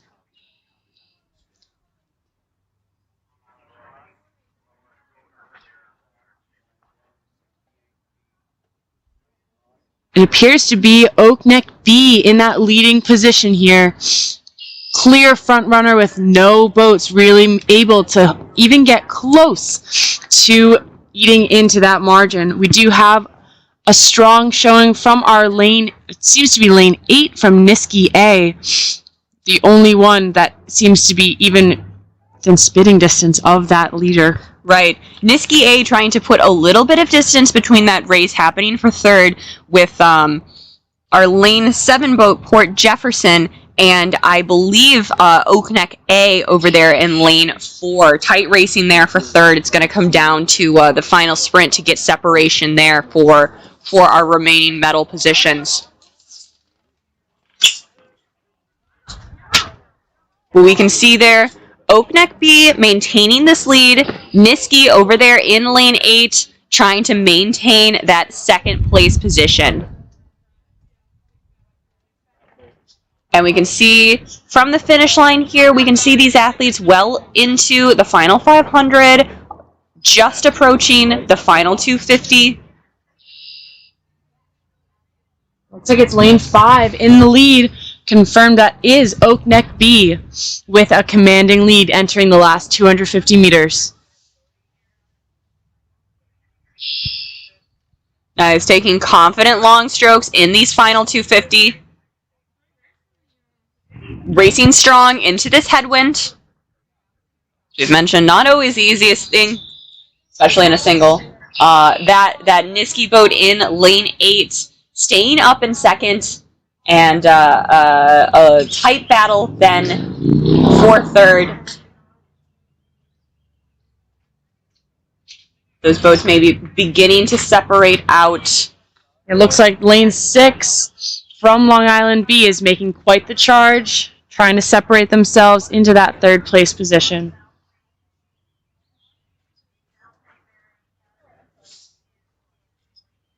There is a boat making quite a charge, trying to challenge this Niskiuna single for second place, but Niski staying confident, staying long, maintaining length. That might be key here in these final 10 watch out strokes. for this lane 4. Rate is high. Really taking big strokes here to challenge that second place Niski boat. That is quite the sprint coming over there from lane 4, Oakneck A. And then we have lane 6 really pushing again on lane 4. Yes, lane 6, Long Island B. Two boats rating pretty high, trying to battle it out. It looks like Long Island B is going to take the lead. Big crab! Big crab! We have a big near crab. flip. It's a flip. It's a He's flip. in. It's a flip. Lane 6 Long is Island down B in the is last flipped. 10 strokes. Oakneck A taking that third place position. Oh, Tragic place left. for the crab. You hate to see it, folks. Lane 9 coming up on the field. Long Island A in lane 9 will take 4th place. Rating high. Oh, Then you can hear on shore everyone cheering this athlete on, trying to flip the boat over by himself so that he can finish this race. As you can imagine, he is exhausted from racing the prior 1450 meters. Good. Port Jefferson B here in lane 7, finishing next. Lane 3, taking a look over at this competitor that's flipped, trying to avoid the same fate. Long Island D taking long strokes. Hearing calls from shore for this athlete to swim his boat just the 5 meters that he is short of that finish line. If he would have gotten his bow ball over the line, that would have been the finish. However, it does look like the official there is helping that athlete out, helping our flipped single, so he will not be able to finish the race. Absolutely devastating to flip in those final 2 strokes up there in a really impressive sprint. Good, and we do have the remaining crews in this event coming down the course. It appears in lane 2. Lane 2, Long Island C. Nope, excuse me, lane 1. Lane 1, Long Island F. Then followed by lane 2. Then lane 2, Long Island C. Long Island battling it out for these last 2 positions. Especially in this single, taking that rate up, getting a little bit less controlled in your stroke, trying to focus on the power. Application can always be a risk, as just the slightest error, the slightest mistake can lead to one of these dangerous diggers that can pull your whole boat over and flip you out. Right, you could have one stroke with a little bit of distraction there, steering maybe a little bit too close to that buoy line. All it takes is catching one buoy to flip you, or catching a crab. A number of things could go wrong there, could result in a flip. For those who may not have as much experience in the boat, when you catch a crab, basically what happens is that blade just gets sucked into the water at just the wrong angle. And with how the blade is designed, that blade will just plunge deep into the water, causing the entire boat to plunge down with it as the rower has to stay relaxed. Usually it helps actually to keep a relaxed grip on the handles, but as you can imagine, if you catch a crab, that is a stress-inducing situation. Right. And often when people are stressed, they get tense. They get tense. And when they get tense, your hands are not relaxed. Death grip. For those at home, Mare just made quite the little bear claw motion. Bear claw. So we might have a slight delay again in racing as we try to get this single sculler back safely to shore without harming them or their boat, as a rescue can be a slightly awkward and a little bit of a sticky situation. Right. Singles are designed to be rowed and launches are designed to be driven. When they have to come together like this to get that single back into shore, it is definitely awkward. But as this is an invitational of adolescence, there's awkwardness everywhere. Yeah. We're used to it. We know. We thrive in it, really. We do. Yeah. But as always, priority number 1 is making sure that that athlete is safe. We get the athlete in the launch first, and then address the equipment, because there is nothing as valuable as our youth.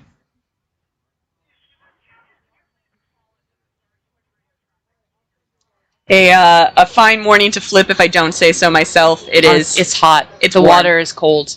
Yeah. It wouldn't be the worst Wouldn't thing. be the worst. If this were March, it would be a very different story. Good, and we'll just kind of give you guys those U19 single results for you. We had Oak Neck C over Oak Neck D for those first two positions. Just a strong showing from Oak Neck Rowing Academy C entry over there in lane 9, managing to finish 10 seconds ahead of their teammate in lane 5, followed by Westside Rowing Club in lane 7 for that third place position with a time of 6:37, just 2 seconds off of that second place time, followed by Oak Neck Rowing Academy A over in lane 6 for the fourth place with a time of 6:41.69. Again, only separated by under 4 seconds, followed by Long Island Rowing Club B, Oak Neck Rowing Academy E, Row America Rye B, Niskayuna A for those last two positions. Worth noting, we had a tight finish there between 7th and 8th place, fighting all the way through the line. Really competitive racing there in those two boats. Row America Rye coming out on top over Niskayuna by less than a second with a margin difference of 0.595. And we did have a scratch in that race in lane 3 from Long Island Rowing Club. So if you're wondering about that missing open lane, there you have it. Mystery solved. Mystery solved. Case closed. All right. And we will get back to the women's racing for the rest of the day. We have up next the Women's Senior 4 Heat 1. So it'll be a 9-boat race. 9 boats lining up in those stake boats up there at the 1500 start line. It's a full race. That is a very full race. A lot of people. And some entries here in the Women's Senior 4 of some crews that we have not seen yet today. Again, those 4 athletes and a coxswain, giving perhaps some smaller programs a chance to compete at this level. Always exciting when a small program can put together a really impressive 4. Just 5 very talented athletes coming out of a small program, really gelling together, trying to find something special there, and potentially trying to fight for something in their program's history. And it does appear that the race is off. We are just coming out of that first 250 meters of this race. We do begin to see some separation as some crews have shown that they have quite a competitive start sequence. Over in lane 9, we have our front runner from Row America Rye A, really making a charge, making a statement on that first 500 meters. The rest of the field then looking pretty tight, but it does look like over there in lane 2, Mount St. Mary Academy A has a Sarah crew? Sierra Crew, like Syracuse, but Sierra Crew. Yes. Very fun.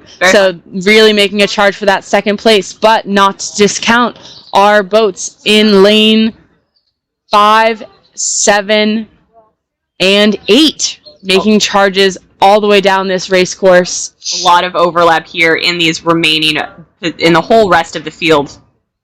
Yeah, a lot of overlap between those crews fighting for that second place spot. But it does look like second place is being held pretty confident by Sarah Crew. I do love a good portmanteau. Take off.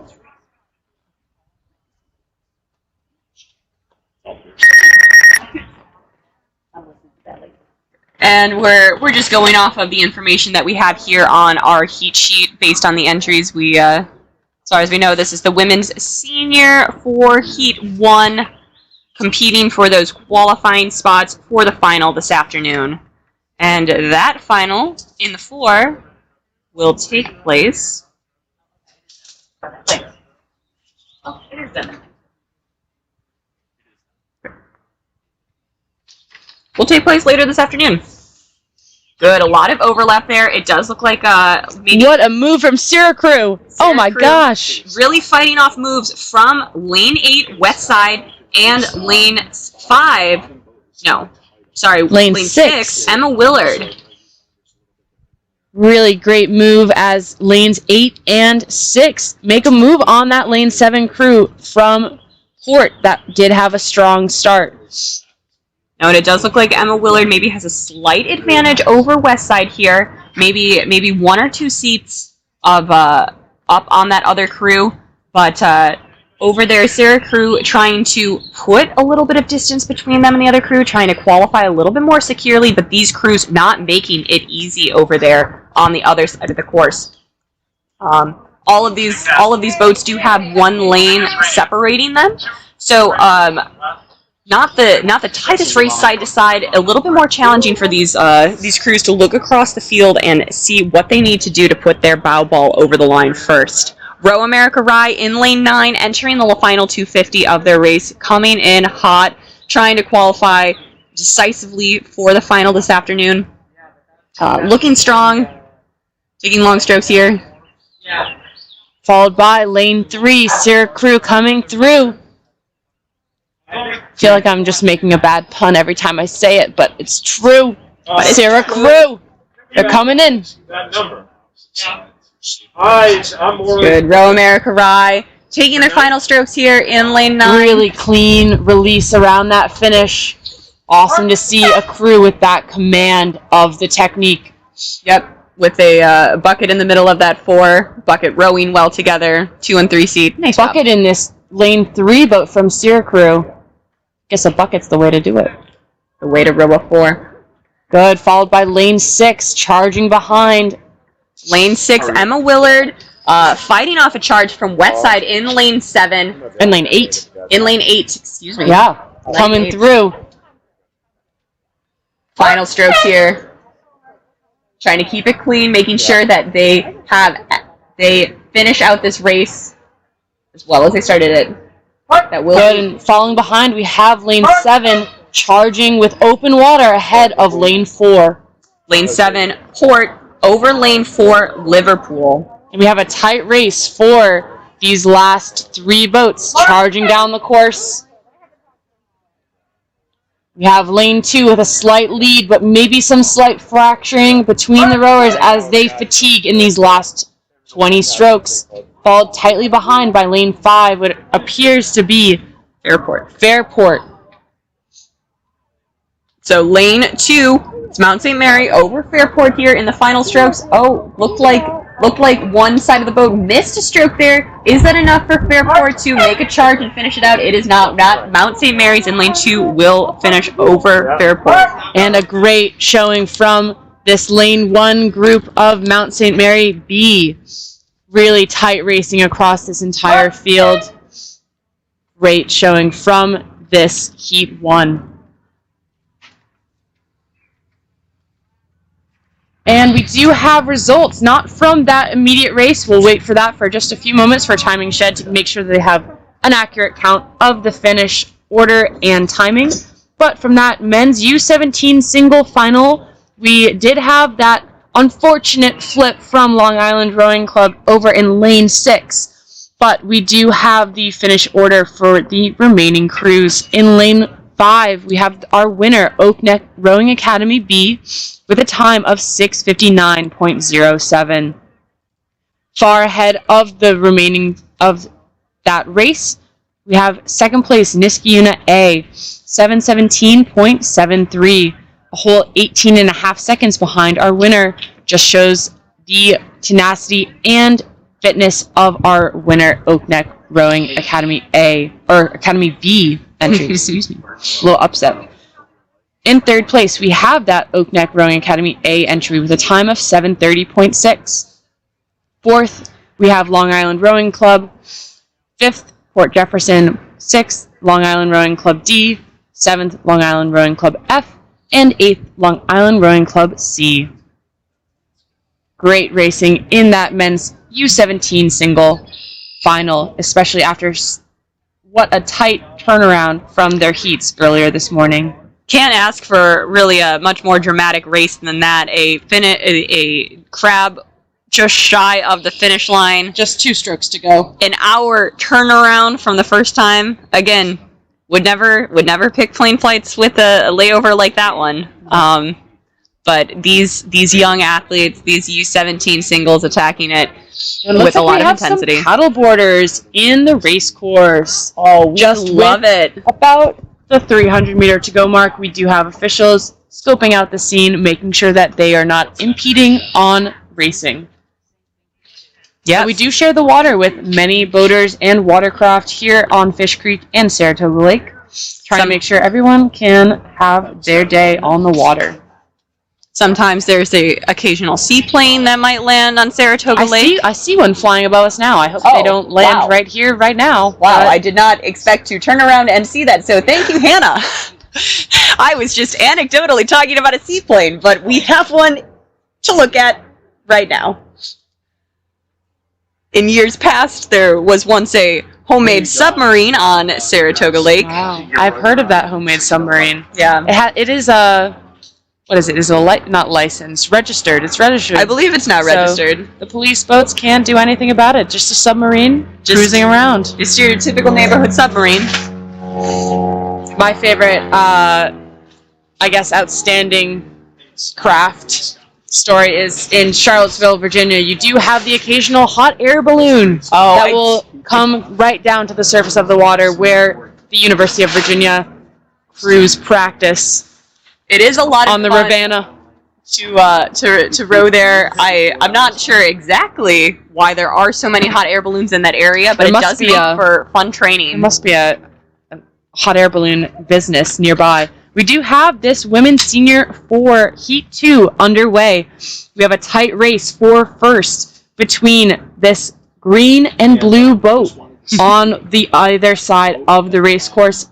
We will try to get an accurate look at our heat sheet to get a sense of who these crews are. We do have, we think it is Nichols in lane 7 with a slight edge over what appears to be Pelham in lane 3. Good. So a race for first with a whole race course of separation in between these boats. We're very lucky to have this 10-lane course here, but plenty of times 6 lanes is all you have, sometimes 4 lanes is all you have. So there's an entire race course of separation between these crews here. So good job racing with a lot of lanes in between. Yeah, what a move here from Nichols as they come into their last 500 meters on this race course. To clarify, the paddleboarders are out of the way.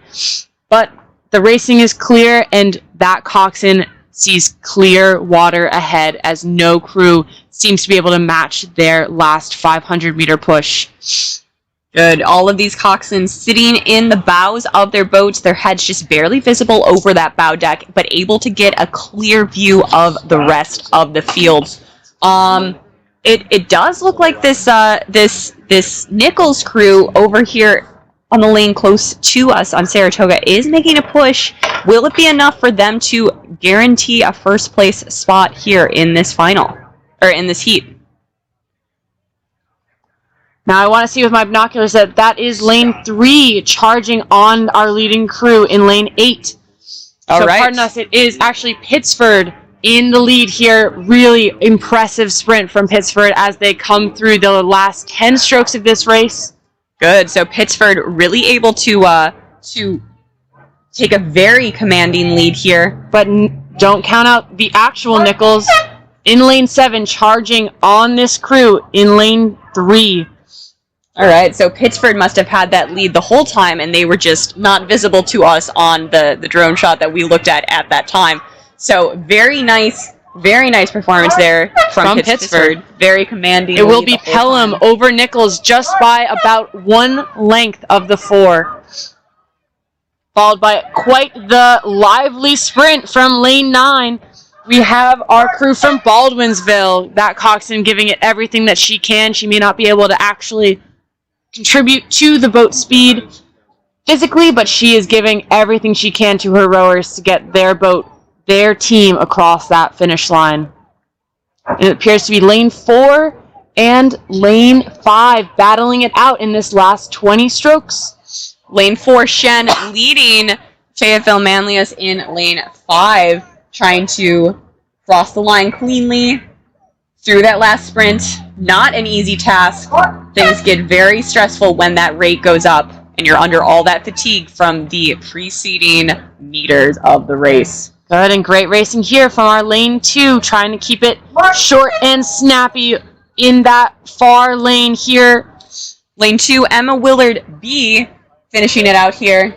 Really nice finishes as a crew, trying to stay gathered and together, avoiding that fracture when you experience that extreme fatigue. And it will be lane 6 following next. Buffalo Seminary finishing out, taking their last strokes over the line, and they have finished it out, rounding out this field, concluding this second heat of the women's senior 4.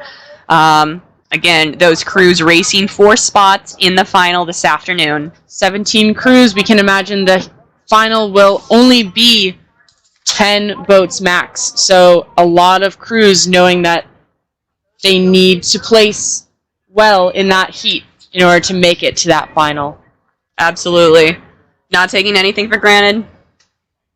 Good. And we have a much smaller race coming up. Only 5 crews in this race. In normal rowing racing, that would be a pretty full race. That would be a full race. Here at Saratoga, we can fit 10 boats across, so only half of our potential being used. That's okay. In this next event of the women's U17 quad, this will be a final only. So this is the gold prize of a race. We will have Burnt Hills in lane 5, Port Jefferson in lane 6, Row America Rye in lane 7, Niskayuna rowing A in lane 8, and Saratoga in lane 9. Good. And while our U15 quads earlier were Cox quads, we can count on these quads being straight quads. So it will be 4 athletes in the boat, 2 oars each, able to produce quite a bit of boat speed with 8 oars. When we step back and think about it, just as many oars as an 8, maybe a little bit smaller, but still, you are able to move a quad pretty quickly. So steering is going to come down to the athletes. Calls are going to come down to the athletes. Yeah, Mary, let's talk about that tow steering. We mentioned it slightly that these doubles do not have steering, but in a quad that doesn't have a coxswain, you will have that tow steering where your right foot is able to pivot on the foot plate in the boat. And that toe, as it pivots, is connected to wiring or string that then adjusts the rudder below the hull in the water. So one of these athletes has one shoe connected to the rudder through this way, and the job that a coxswain is able to do with their hands, moving those levers or strings side to side, that athlete is then doing with one shoe, just one shoe. While also going full press down the course for 1,500 meters. Can be a little bit of an awkward angle if you imagine doing a really heavy squat or picking up something really heavy, but with your right foot totally angled in towards your left, or vice versa, maybe far outside. It can be a pretty awkward or compromising position. So we have the women's U17 quad currently coming down the course. So that is the shorthand for X. Might have a slight error on the screen. We're getting that fixed for you guys. Looks like we do have an early front runner in that lane 7. So looking like it's Row America Rye with the early lead being challenged by, based on our heat sheet, our Port Jefferson crew, really not letting that boat get away from them, but also extending their lead over lanes 8 and 9 from Niskay and Saratoga. Niskay and Saratoga battling it out in that first 500. Good. A lot of overlap here between 2nd and 4th place. It's going to be a good race shaping up here. We're early on in the race. A lot more time for these crews to continue fighting it out. We do have contact between the entire field. Our crew in lane 5 from Burnt Hills trying to maintain their sights on our crews over in lanes 8 and 9. Good, and this is the U17 women's quad final, 4X final. These boats are pretty fast. These women have been training all year, trying to gain the fitness and the skill set to have a great result here today on Fish Creek. And it does look like that Port Jefferson crew is trying to close that gap between them and first place Row America Rye in lane 7, and pulling away from third and fourth place Niski and Saratoga over there in lanes 8 and 9. Will it be enough to close the gap there with our leaders? First and second definitely pulling away from the rest of the field here. Good, and we do have a slight swirl of a headwind coming down this race course, causing racers to be on their toes, ready for any type of gust or puff of wind that may come down the race course towards them. We know here at the finish line we're experiencing some strange gusts, and we can only imagine what it feels like for the athletes out there in the middle of the creek, not protected. What a move from Row America Rye, stepping away from this field, making it known that they believe themselves to be the top quad in this event. We have that battle ongoing between Niski and Saratoga. It is still early on in this race. They have just over halfway left to go. Now it is a test not only of power but of fitness, as the crew must stay together into this last 500 meters.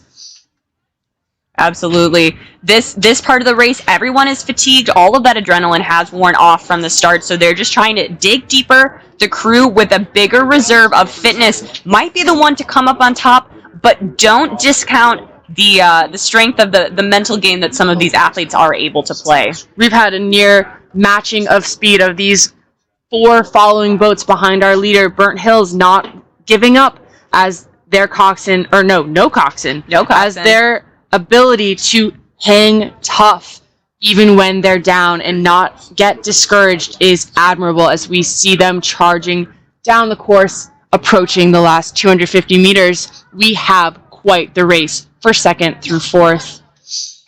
Good, very tight racing, really exciting to see. It does look like Row America Rye is entering the final 250 of their race with quite a bit of open water between the rest of the field.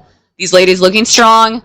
A slight steering issue here from our crew over in lane 5 from Burnt Hills, trying to stay centered in their lane despite the gusts of wind that are coming right at them. We have a near level race between these second, third, and fourth boats. Maybe a slight separation, a move from Niski, separating themselves above or ahead of Saratoga in lane 9.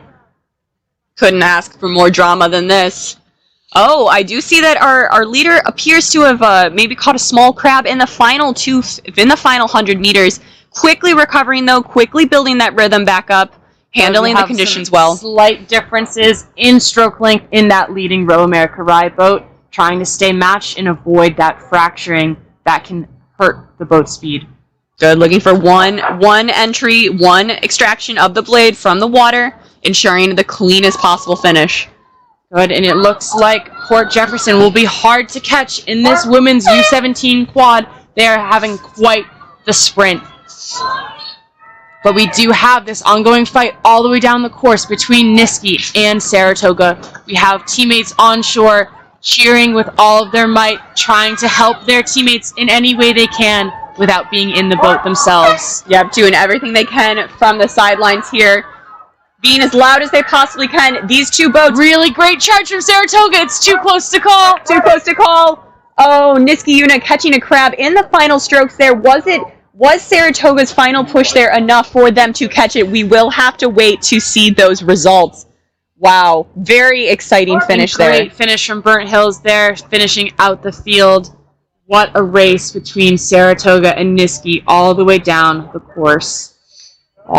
You practice all year and you hope that it doesn't come down to that final strokes, but sometimes it does. Sometimes it does. Great racing there. Good, and we will wait for results, checking here to see what kind of updates we have from the previous event before this U17 women's quad. We do have that Heat 2 from the Women's Senior 4 event. In first, we did have Pittsburgh Crew with the impressive finish time of 6:17.002, followed by Pelham, second place, 6:32.8, and shortly thereafter by Nichols for third with 6:37.5. The next crews in order were Baldwinsville for fourth, Shen in fifth, Fayetteville Manlius in sixth, Emma Willard in seventh, and Buffalo Seminary in eighth. Really great racing in that last event. Again, these crews were racing for seeding and earning a spot in general into that final that will be later this afternoon. Now the name of the game for both of those women's senior four heats is to recover as effectively as possible, making sure that they avoid any extraneous exertion, whether that's walking too much or standing even can really take a toll on the athlete's recovery on the legs, making sure they rehydrate, refuel, and rest. Good, getting some of those some of those easy to digest sugars back in their body, making sure that they have enough water, enough electrolytes to make it through the rest of the day. Always challenging at an outdoor regatta like this to manage your recovery when you're outside, just dealing with the elements. We do have some overcast conditions here today. Yesterday, I know... it came in pretty suddenly. It came in pretty suddenly, for sure. Sort of the drama from Mother Nature as well. Sort of the opposite of yesterday, where we had overcast skies to begin with that opened up into quite a bit of sunlight. So a little bit of everything here this weekend. We like to provide variety here in Saratoga Springs. Good, and we do have one last race coming for you before we have our lunch break today. It should be a pretty short lunch break to try to get as much racing in before the wind picks up. But our last event before lunch is the women's U17-8. They were set to go off at 11:45, but with a couple of flips and some drama going down the course, we have been a little bit delayed. Thank you guys for your patience. We have a 5-boat race coming up in this women's U17-8. In lane 5, Friends of Shen. Lane 6, Row America Rye. Lane 7, Pittsford. Lane 8, City Honors High School. And Lane 9, Nardin Academy. Good, so always exciting anytime we have 8s coming down the race course here. Those 8s all locked into their stake boats. Up there, the start, well, they were once. The race is off now, certainly, as we can just start to see an 8 crossing the line into their final 500 here from the finish line. Good, and getting you some drone footage here from above to try to get a better angle than we can from shore. It does look like we have a clear front runner in this race in the middle of the pack.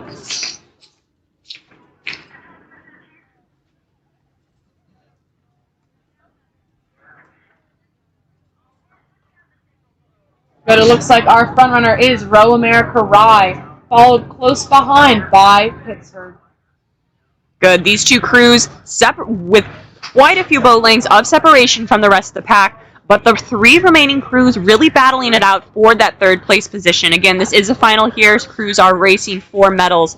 In 3rd place, it does look like we have City Honors High School with Nardin and Shen following close behind, trying to eat back into that lead, taking any seat that they can.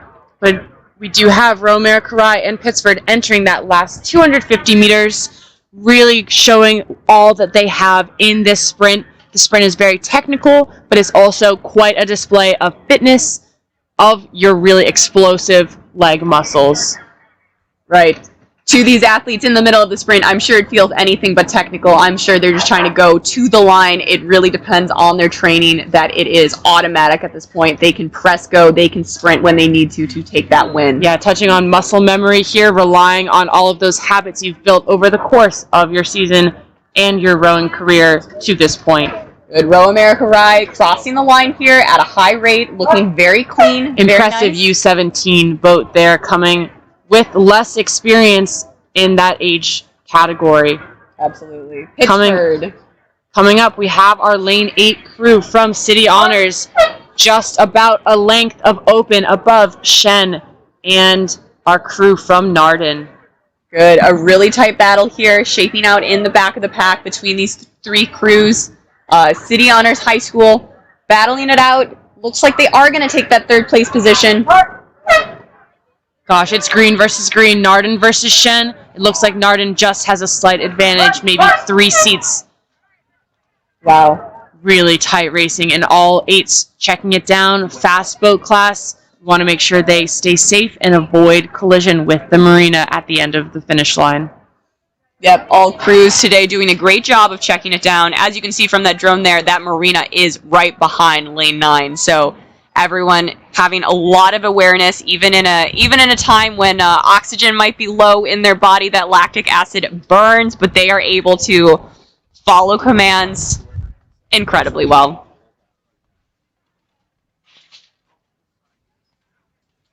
Good, and we can give you the finish times from the previous race. The women's U17 quad. First place goes to Row America Rye with a time of 6:19. Second place, Port Jefferson with a time of 6:37. Followed then by Niskuna A in lane 8 with third place, time of 6:46.7. Then Saratoga with a time of 6:47.45. Just 0.75 seconds between Niski and Saratoga. Really great sprint, great relentless racing from both crews, as those crews were about level all the way down that 1,500-meter race course. And yep, Niski putting themselves in a position to still cross the line first, even with that small crab at the finish line. So good job to that crew. And last but not least, we have Burnt Hills Rowing Association coming down the course with a time of 7:04. Great effort by all crews. We will try to get you those race times from the women's U17 8. Again, all these U17 events mean that all athletes racing in those boats will not be turning 17 this year in 2021, so all athletes are 16 or below. So those boats likely made up of a lot of sophomores and some freshmen. So, Right, so really just indicative of the futures of their program, kind of where their team could be going. A great showdown of those underclassmen. Good, and we do have... We can read results. Good, and we have the results from that last event, the women's U17 8. In first, again, Row America Rye really crushing these U17 events. That winning time is 5:39.01. Followed by Pittsburgh Crew in lane 7. Second place time of 5:52.3. Followed then with a tight finish for third, fourth, and fifth of times 6:10 for City Honors, 6:17.0 for Narden, and 6:17.4 for Shen. That finish between fourth and fifth was 0.43 seconds apart. Great racing by those U17 athletes. All right, and that's all the racing we have for this morning session here. We're taking our lunch break now, but we'll be back to you this afternoon here to call all of those events, and the women, starting out with the women's straight four final. So we'll try to get back on schedule. It's tough because we do have to give all volunteers, officials, and coaches a break between the racing for sustenance and bathroom breaks. Absolutely. So we'll try to get racing back on track for that 12:39 start for the women's straight four. Please come back to us with your patience as we adapt to the conditions and racing scenarios that have unfolded so far. All right, it's been a great morning. Well, Hannah and Mare will be back to you soon.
And we are coming to you live from the New York State Invitational Regatta here on Fish Creek in Saratoga Springs, New York.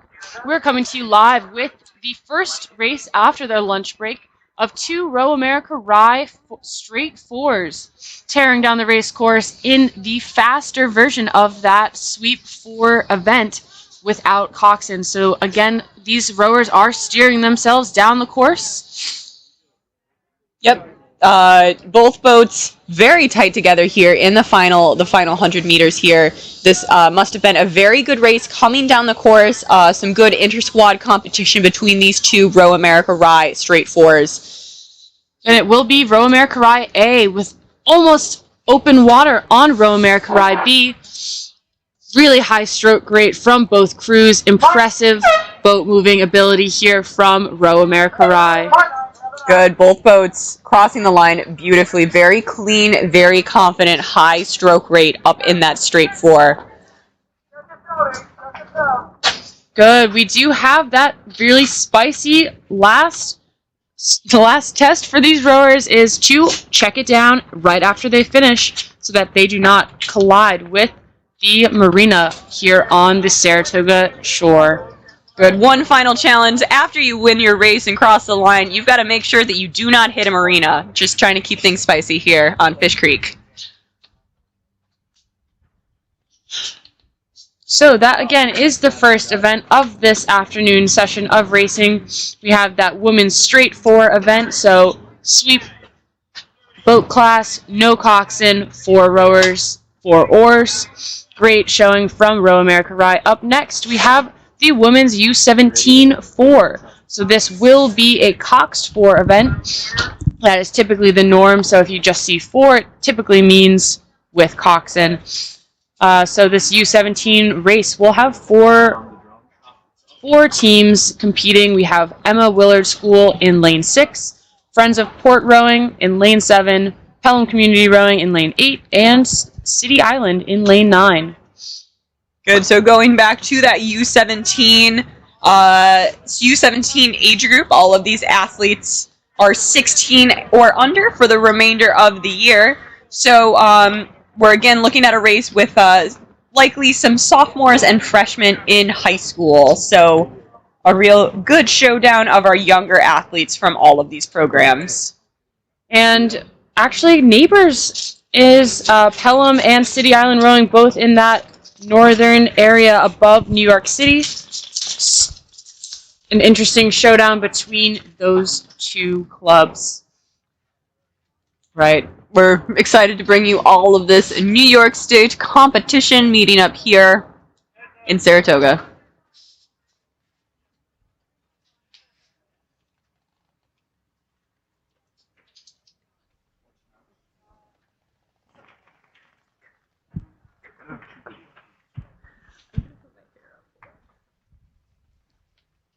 Good, so the weather has turned a bit here in Saratoga Springs this afternoon. We had quite a clear skies, hot morning for the men's U17 and U19 singles racing, and for those heats of the morning for the women's events. It is cooled off a bit with the overcast skies, and thankfully no rain. Yeah, the rain does not seem to be moving in. Not sure exactly what the forecast calls for, but definitely some unpredictable wind conditions for this afternoon. So it'll be interesting to see how all these athletes handle those changing conditions. It might be different from the time that they launch. Different from when they have that pre-race meeting with their coach and the other members of their boat. The conditions might change and they might need to adapt. But it does look like we have drone footage here for the women's U17 4. Coming down, we have a 4-boat race here with our clear leader at this time being Pelham. Followed then by City Island in lane 9, and then it looks like Emma Willard in lane 6 in 3rd place, and Port Rowing in lane 7. Good, and we do have these crews coming in to the last 250 meters of this race. All crews starting to really dig deep and try to find that extra speed while keeping it clean to avoid any disasters or mishaps. You're the last 250 of the race, always asking you to bring up the pressure, even though you're under all of that fatigue from the preceding 1250 meters. Math. And this four doing a great job of it, trying to bring up that rate. Good coxswains down in those bow decks, tucked away into the bow of the boat or the front of the boat, trying to keep her rowers together by using her feel, her sense of matching, and her sense of that boat speed from her seat where she has that limited vision, really technical and challenging position, the coxswain of a 4. Yeah. And it will be Pelham Community Rowing in first place with lengths of open water ahead of the next challenger from City Island, that rival up north of Manhattan. Really great racing by these two clubs.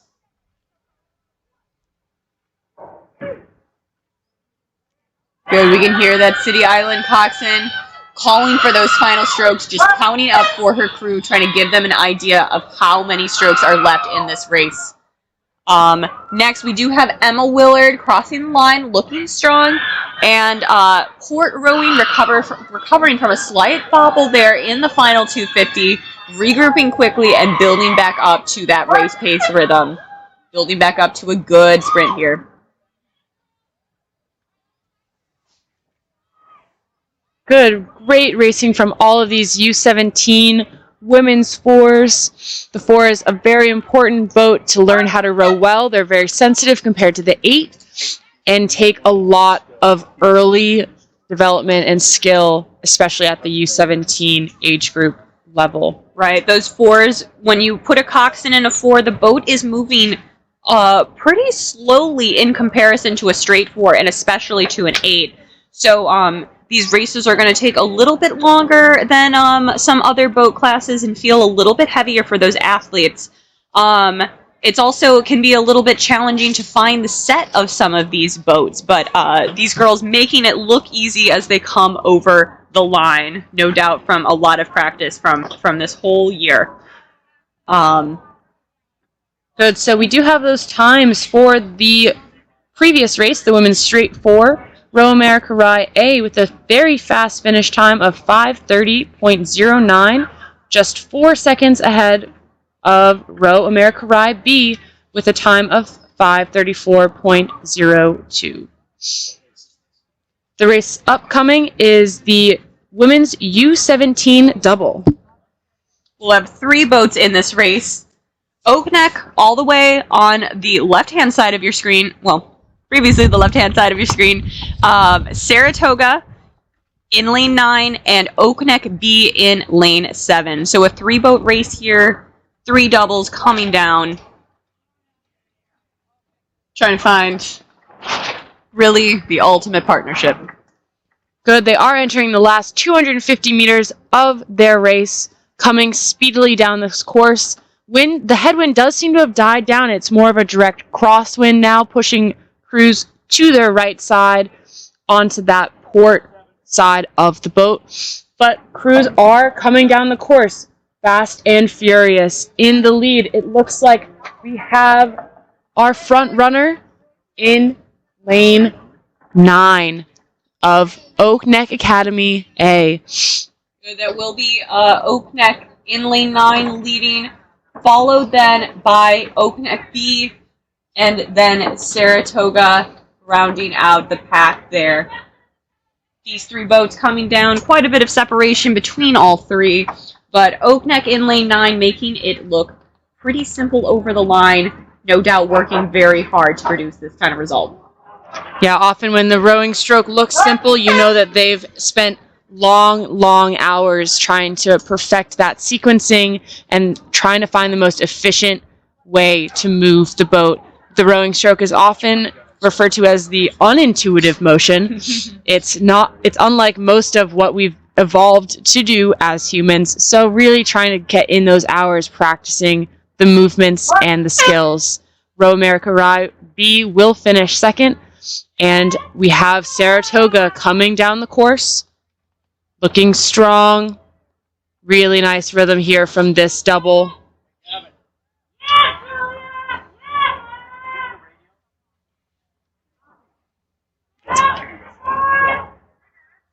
Good, and each of these races followed by a number of officials making sure that athletes are staying in their lanes, that everything is safe in the event that anything should happen, like some of the flips that we saw this morning. But really just there to make sure that the race goes down fairly. Good. For example, if a crew believes that their race was interfered with or something went wrong that made it an unfair result, they can actually petition with the organizers of this race, with the officials, as the main witness for the events that they describe.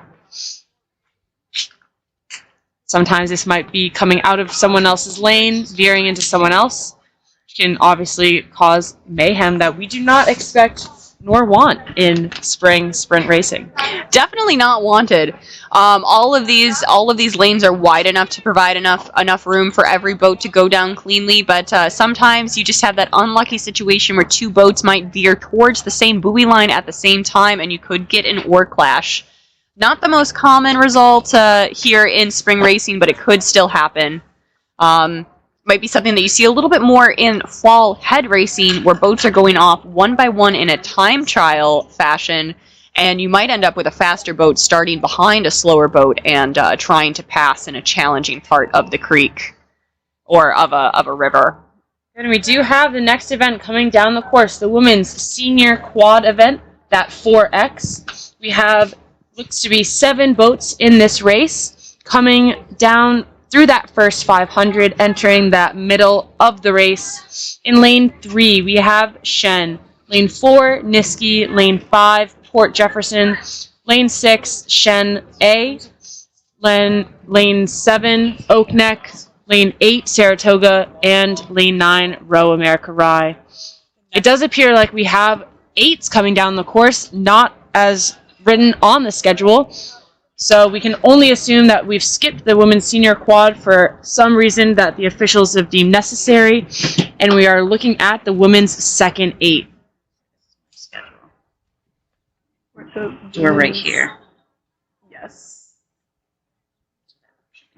Good, so we've had a switch in the schedule.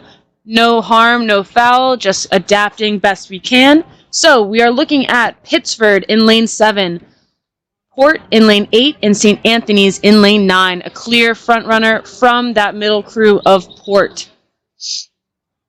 Yeah, Port putting quite a bit of separation between them and the other two crews that are still in contact with one another. Port, at this point, likely just trying to go internal, trying to hit those parts of their race plan that they have prepared with each other and with their coach, so that they can continue to keep putting distance between them and the rest of the field.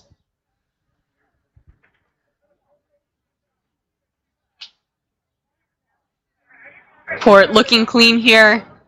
Good catches. We're able to see some of the puddles here that these they're producing with each stroke. Always trying to look for 8s, trying to clear their puddles. The sign of a boat moving quite quickly.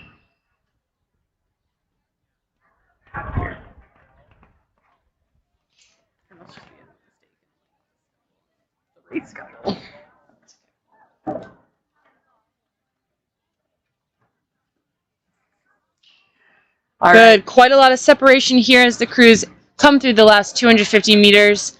All members of these 8s trying to step together as one, as their coxswains call them to make specific strategic moves in their race. Perhaps it's a step up in rate to try to get a little bit more aggressive on that stroke rating, more strokes per minute, or if it's a demand for more power. Good, and we have seen that second place crew of St. Anthony's really pulling away from third place Pittsford, creating a more decisive second place win for them. But we do have Port rowing coming through the line right here. crossing cleanly, looking strong.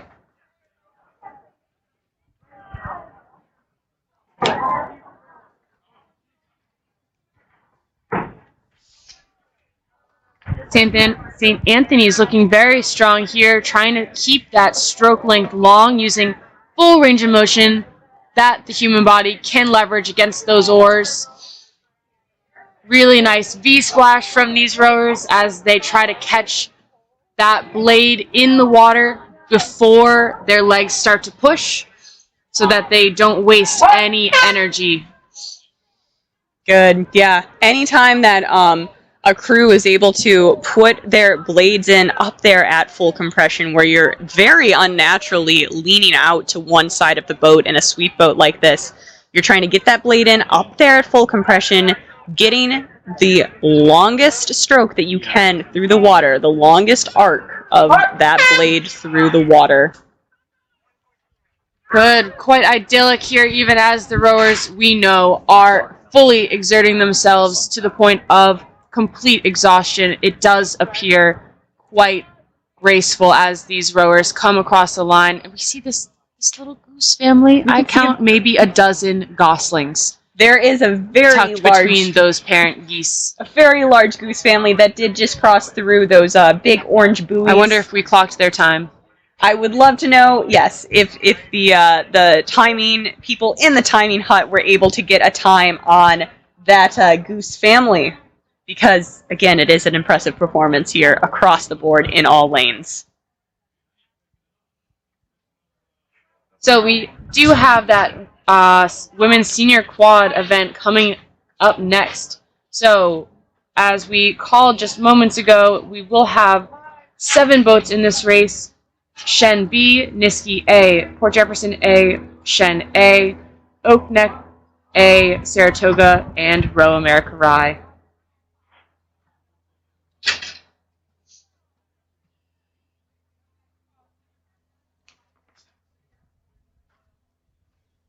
So this women's senior quad will be the best of the best that their team can offer in the quad event.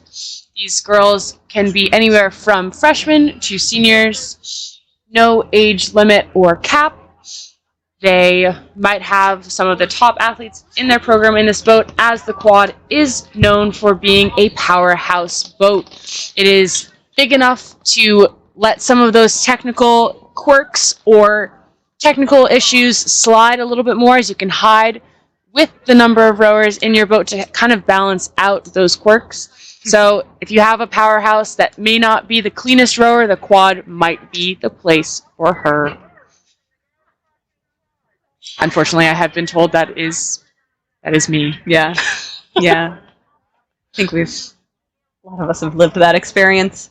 You moved the quad so much better than you moved the single, they said. No. Able to apply some of that power there. That's also the case on the sweep side as well. You're able to put some of those very powerful, potentially a little bit wilder athletes in the middle of an 8 and still get a very good result, whereas they might struggle to move a pair. Good, and we do have this race coming down the course for you. It looks like we have a leader this time in lane 7 from Oak Neck Rowing Academy. We've had our winners so far this afternoon just from lanes 8 and 9, so here we have lane 7 trying to make a statement that you don't have to be in those highest lanes to win your race. They're trying to do that right this very moment as they tear down the course, just about halfway or a little bit past halfway, coming towards that last 500 meters. Good, and we have a beautiful shot here of how this race is shaping up. It does look like Oak Neck is our clear winner, and then we have Saratoga A in lane 8, followed by Row America Rye in lane 9. Saratoga trying to march back up on that leading quad, throwing down an impressive race here. The rest of the field on the other side, we have Shen, Port Jefferson, and Niskiuna then battling it out for those 4th through 6th places. And then Shen B over there to the right, rounding out this field. Good, and it's shaping to be quite the sprint as we see our leader from Oak Neck really taking that stroke right up. It takes a lot of technical skill to stay neat and organized with those handles as you bring the rate up that high. Needs to stay nice and tight as a unit. Right, the most successful quad is going to be one that is technically sound as well as powerful, and this leading quad is doing a great job of showing us that they are both of those things. Then we have quite the race also for those 4 through 6 positions between those boats, which is Niski, Port Jefferson, and Shen A from that eastern shore to west. But it will be our front runner of Oak Neck coming in through that last 250 meters, followed relentlessly behind by Saratoga Rowing in that lane 8 position, really moving on lane 9, Row America Rye. What a performance from our top 3 leaders. And don't discount, we have quite a move coming from our crew in lane 5 from Port Jefferson, really making a charge on Row America Rye. Good, and we can see them here in the last 100 meters of the race.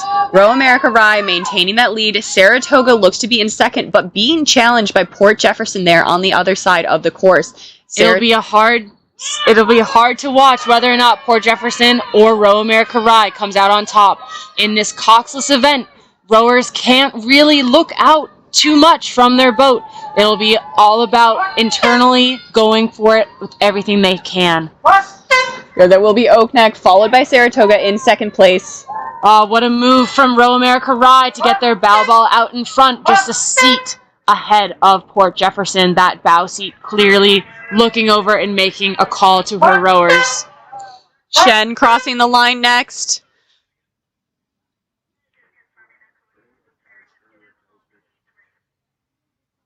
Good, followed by Niskina for that 7th place spot.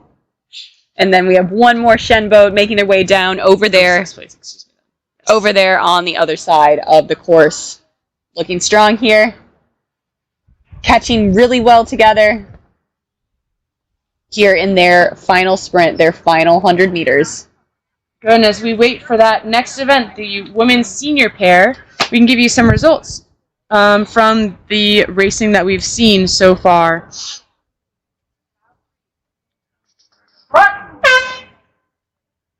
So the U17 double, the 3rd race of this afternoon, was a short and sweet race between Oak Neck A, Oak Neck B, and Saratoga. First place, Oak Neck A with a time of 6:19. Second for Oak Neck B, 6:42, and 7:14 for 3rd place Saratoga. In that women's second 8, again, 3 boats in this race. With the winning time of 5:56, we have Port Rowing. Following over, 30 seconds behind, we have St. Anthony's High School with a time of 6:32. Really great showing from both crews here as they strive for that second 8 race. And in third, we have Pittsford Crew with a time of 6:56. Great job there back in those doubles and 8s that we had earlier today.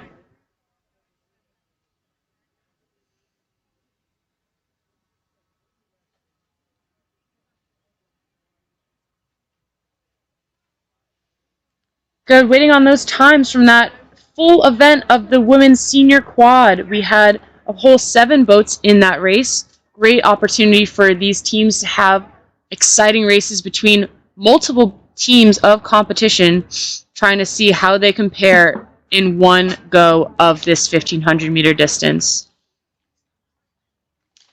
And we'll be excited to bring you the next race, the women's senior pair. 3 boats in that race, 2 entries from Row America Rye, and 1 from Saratoga. So pairs are always an exciting time. You have 2 athletes with 1 oar each working together to be one full unit. So it looks like we'll have a similar race for that women's straight 4. We had a scratch in the Saratoga boat there, so it'll just be a showdown between Row America Rye A and Row America Rye B. Row America Rye really throwing down, creating a couple inter-squad duels for themselves out of this racing this afternoon in these smaller uncocked sweep events.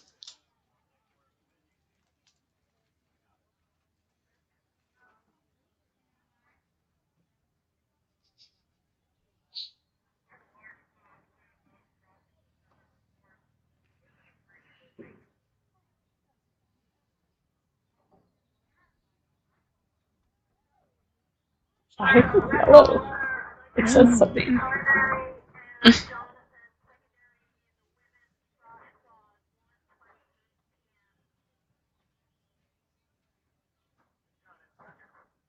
I absolutely cannot read it.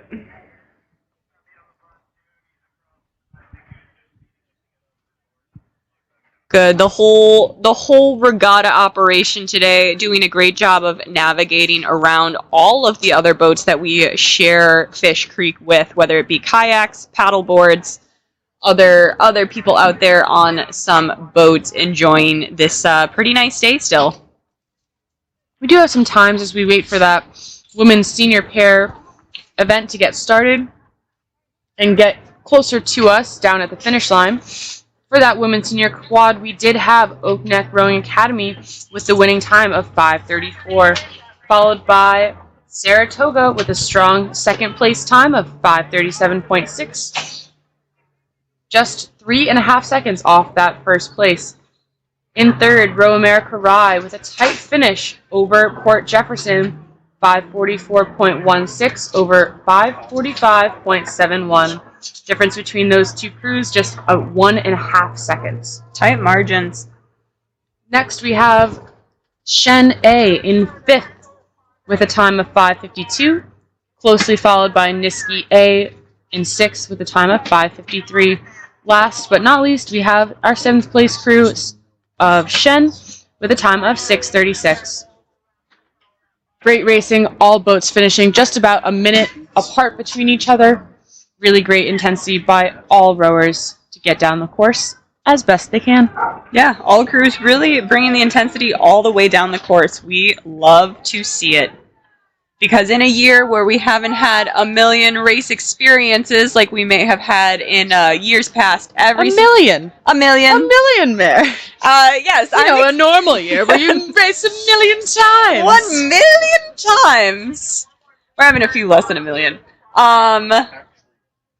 Definitely couldn't race as much this year, just with all of the COVID restrictions, as we slowly work to get the capital region vaccinated. And unfortunately, because most of our athletes are unable to get vaccinated, it limits pretty largely on what we could do with our season. Much better than last year, but still some limitations. Yep.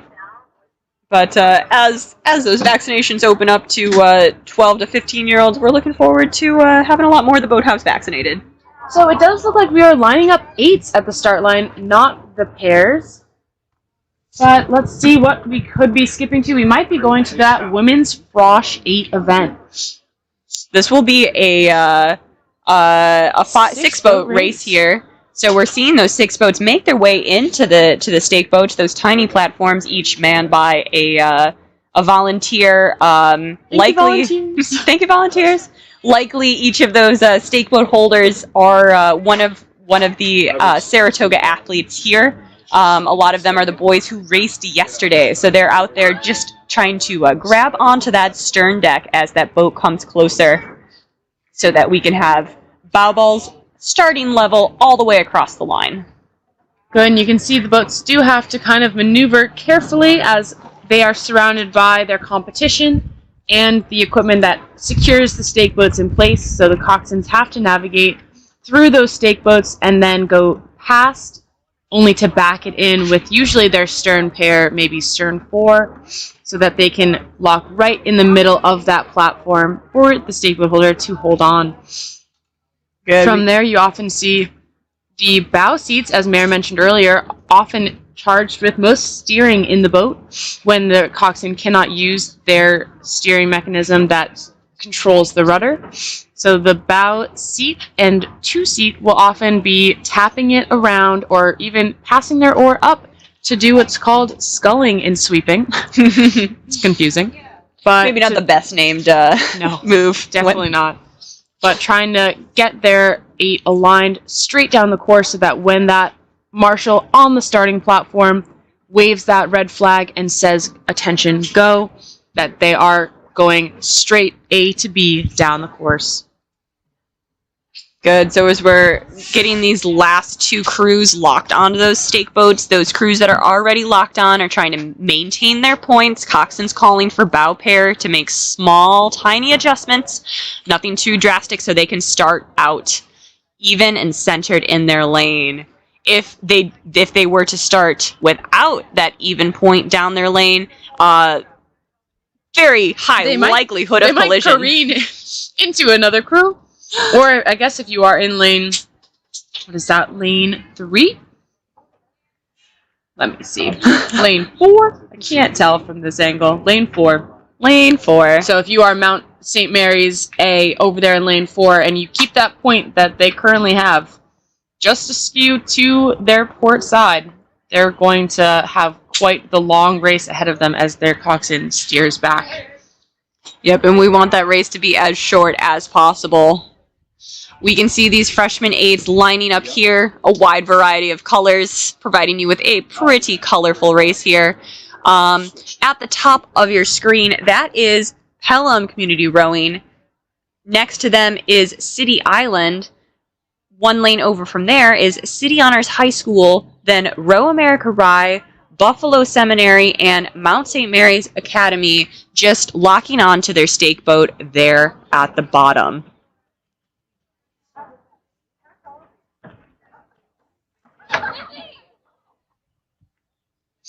So we will have that a liner, that official that's just on shore or just aligning those crews. Once they are aligned and the bow balls are level, they will give the go-ahead to the starting official that's standing on what we call the spruce goose to call the start of the race. Often the starting official will call the names of each program from left to right before starting the race. So it's a little nerve-wracking to hear your name called right before you go.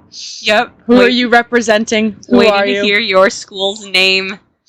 Hopefully inspiring a lot of pride that's going to help you tear off from this start. Who are you pushing for? That was one of my favorite calls in high school, is when my coxswain would give every single rower a shout out. Do a 10 here for your friend in 3-seat, whoever that friend was. Your friend in 3-seat. I mean, they probably Specifically for they 3 said their seats. name. I just don't remember who sat 3-seat that particular time.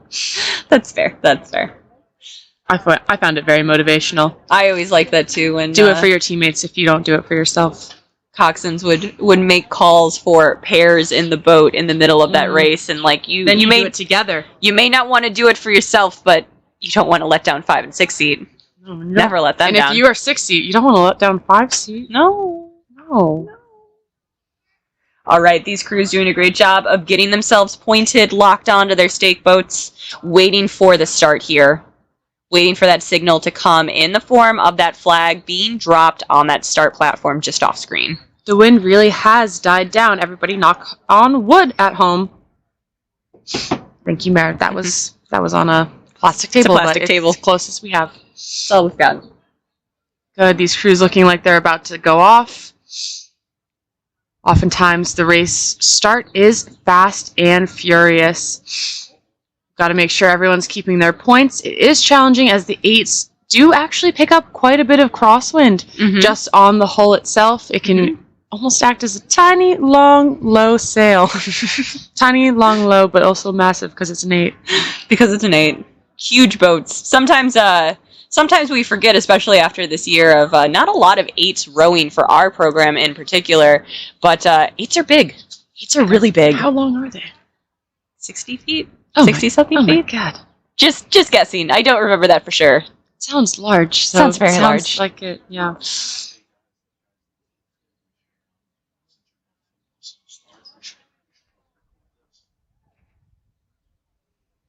Good. Seeing those 8s there, maintaining their points as we wait for the start. Really special to be able to get this view from above of the start.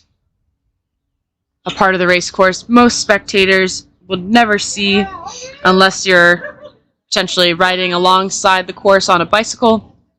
I've seen people try to run alongside. It doesn't work with the 8. It doesn't work unless you're Kipchoge running record level pace. One of my favorite attempts from a coach to watch a race, I believe, was 2017 Worlds, where there was a coach on a Razor scooter on the path next to the course in Scooter's Sarasota. got a scoot. And they're off. We have our starting sequences here with it looks to be some early separation as some crews have more effective starts. We'll see how this shapes up. Will this early lead pay off for that crew?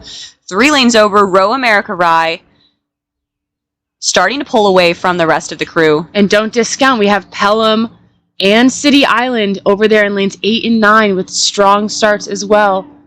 But Row America Rye A over here, really strong start in the middle of this race course. You can feel it on either side. It did look like there was a problem in the Buffalo Seminary boat as they fell off screen. It did appear that they had stopped rowing, but we have an official back there to check it out and make sure everything is okay with that crew as they pick it up again.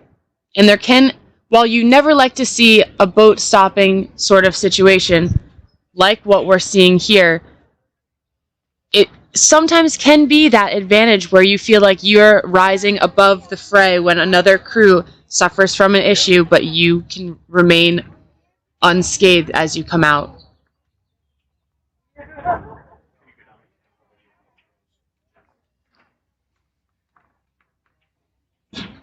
It does appear that the 8s actually have stopped racing. We might have an early enough situation with that Buffalo Seminary.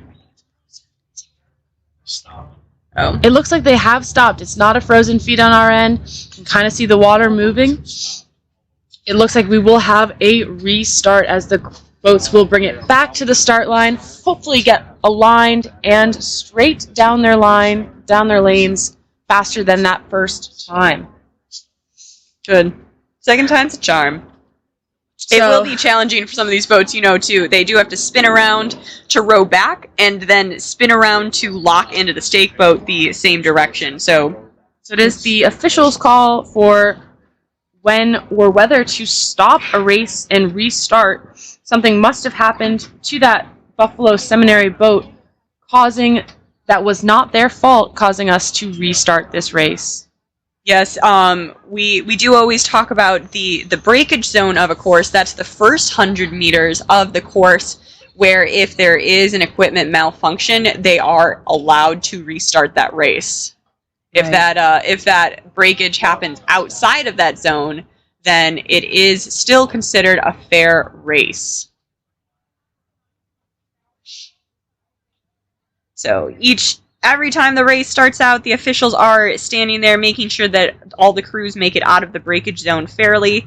Then giving the signal that the race is cleared to proceed all the way to the finish line.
All right, and we are coming to you live. We are now on the women's frosh quad.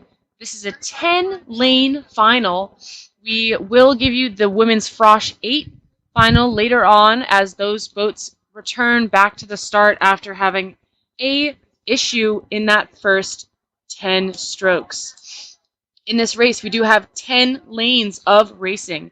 Saratoga in lane 0, Saratoga C in lane 0, Oakneck B in lane 1, Burnt Hills B in lane 2, Saratoga B in lane 3, Oakneck A in lane 4, Shaker in lane 5, Shen in lane 6, Saratoga A in lane 7, Burnt Hills A in lane 8, and Niskayuna A in lane 9. Good. A lot of quads up there at the start, off well within the first 500 meters of the race, starting to get separation here. We're starting to see how this field is going to shape up. Looks like we have an early leader over there in lane 8 from Burnt Hills. Nope. Nope. Burnt Hills. Yes, Burnt Hills. In lane 8. And then they're being chased down in the lane next by Saratoga A. Then a few lanes over, it does look to be a battle between Oakneck and Saratoga B there on the other side. It looks maybe like Oakneck has taken the lead here, is maybe bow to stern up on the rest of the field, but being chased down by that Saratoga B boat over there. Maybe a little bit of weird steering there in the middle couple lanes, and potentially a boat that did not start there in lane 6. Strange steering here in the middle of our screen from this quad. White Shell moving towards lanes 9, 8, and 7. Might have had some steering issues in that lane 6, bringing them closer to lane 5 as they try to adjust their point. Again, these 8s move very quickly, and if you have a rudder that is too big, you can actually steer just by moving your steering like an inch, and it can take your boat careening in the direction you do not want. Right. There all depends on that size of the rudder there, and you can get some pretty drastic movement there.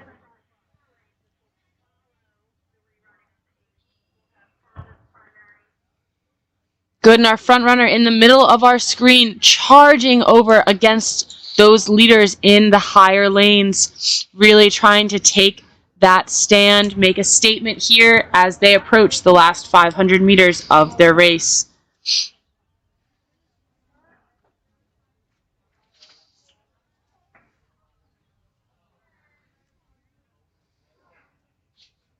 Good, we do have some interesting steering here, keeping lives interesting as we come down the course, making it harder for us and those at home to tell which lane is which. Definitely keeping it interesting, keeping us all on our toes as we try to call to you which boats are which.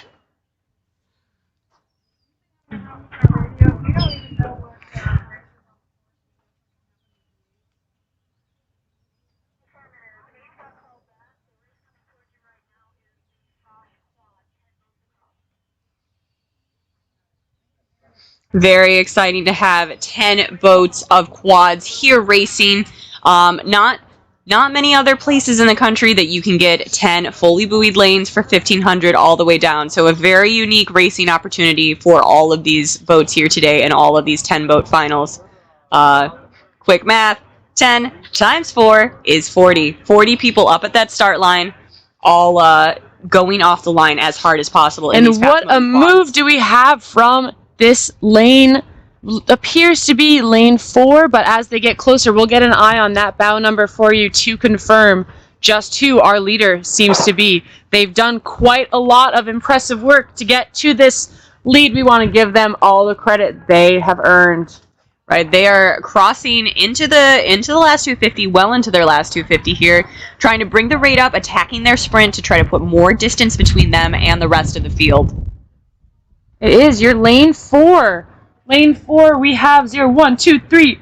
Oakneck. 4. Oakneck Academy. What a race from Oakneck. Ladies, you have earned this recognition. What A race from Oak Neck here as they earn open water on the rest of the field. We do have a good charge from, it looks like lane 8, Burnt Hills, closely followed by Saratoga and Niski on either side of them. And then on the other side of the course, Oak Neck charging as well in that red boat. Red bow number with white writing. Wouldn't recommend it from shore. It's impossible to read. Yeah, that lane 1 crew really charging on this field.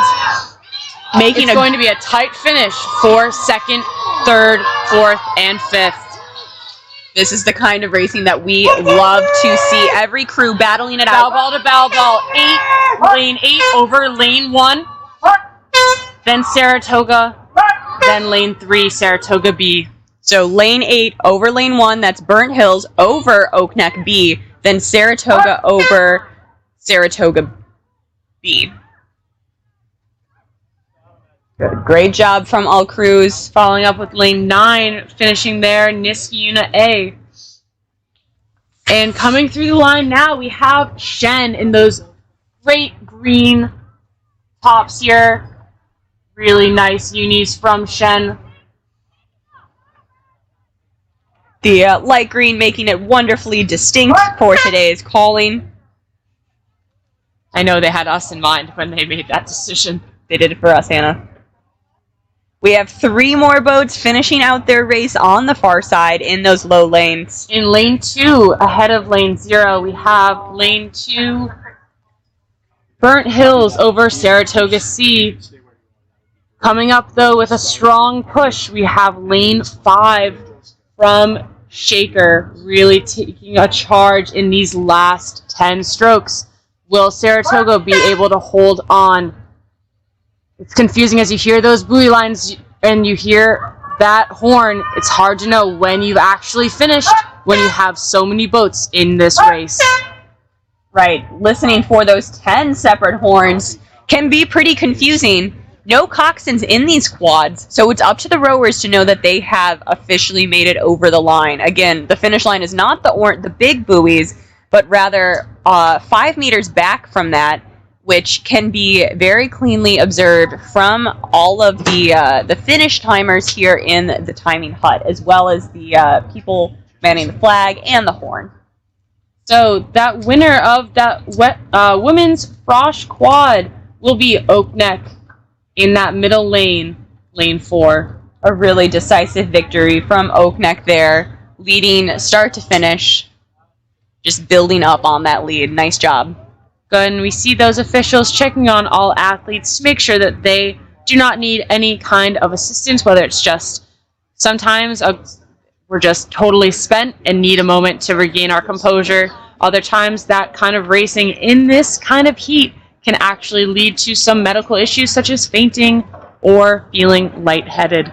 Right, and we're happy those officials are there. Very thankful that those officials are there to start to address those problems as soon as possible, so that if there was a problem, we can have people ready on shore to get everyone the help that they need. And we do have this women's freshman 8 race back on course.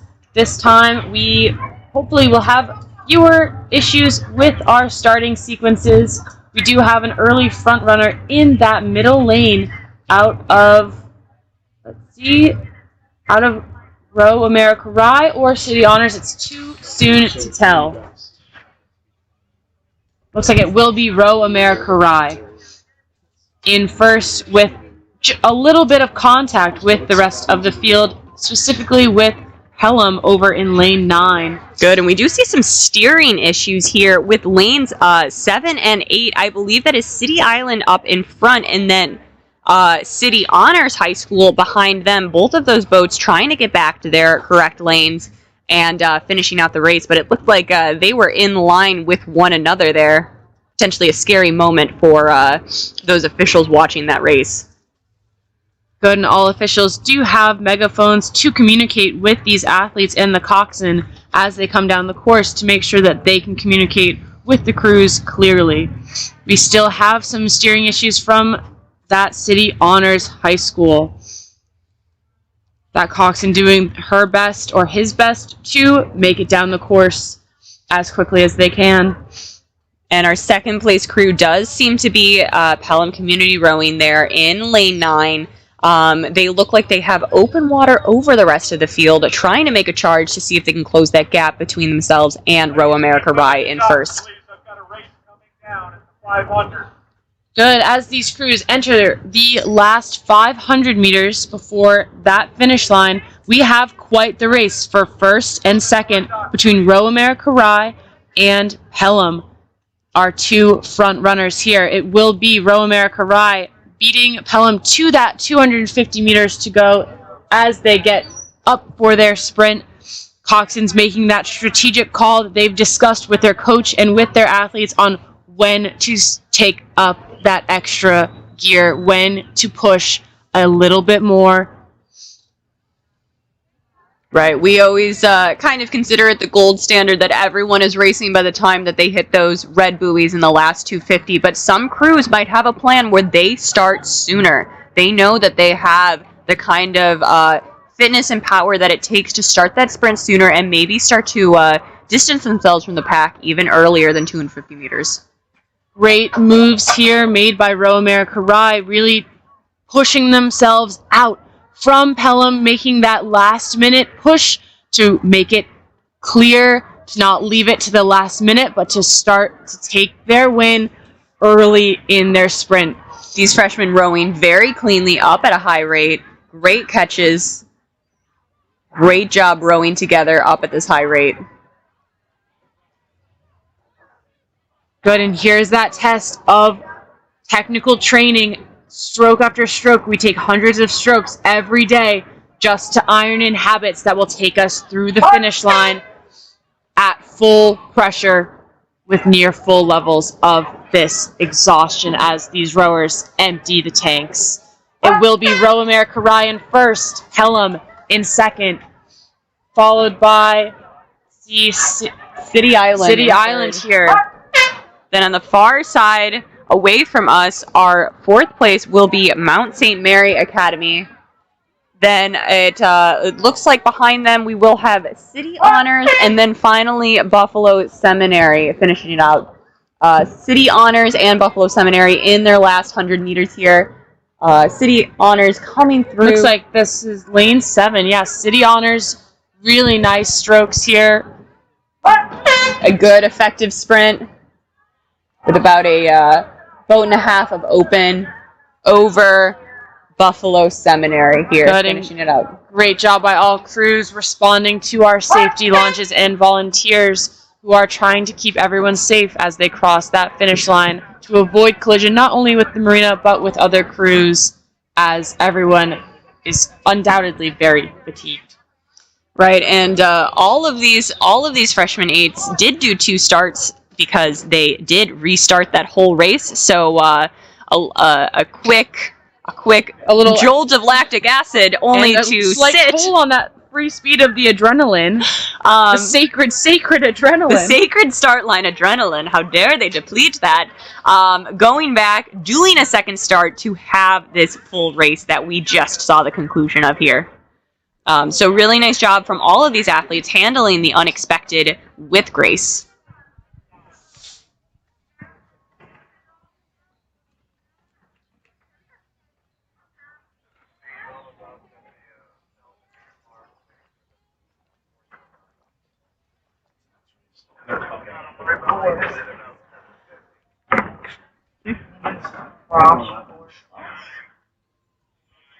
Didn't that we visit? Oh, we have this streamline. They gave me this morning. I think it's this one. Whatever. I think it's just 4. Oh, you know what? And then the girls. Your son did text me. You have the updated race. I don't know what that means. I mean, It means the guy named Manny gave me this. I think it's the women's or plus. Number 4. I mean, I haven't. 4 boats on it.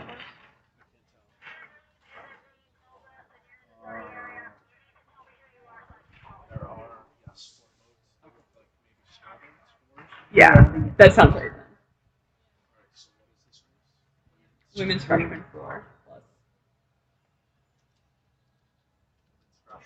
Sorry, I got them in my ear. Freshman 4.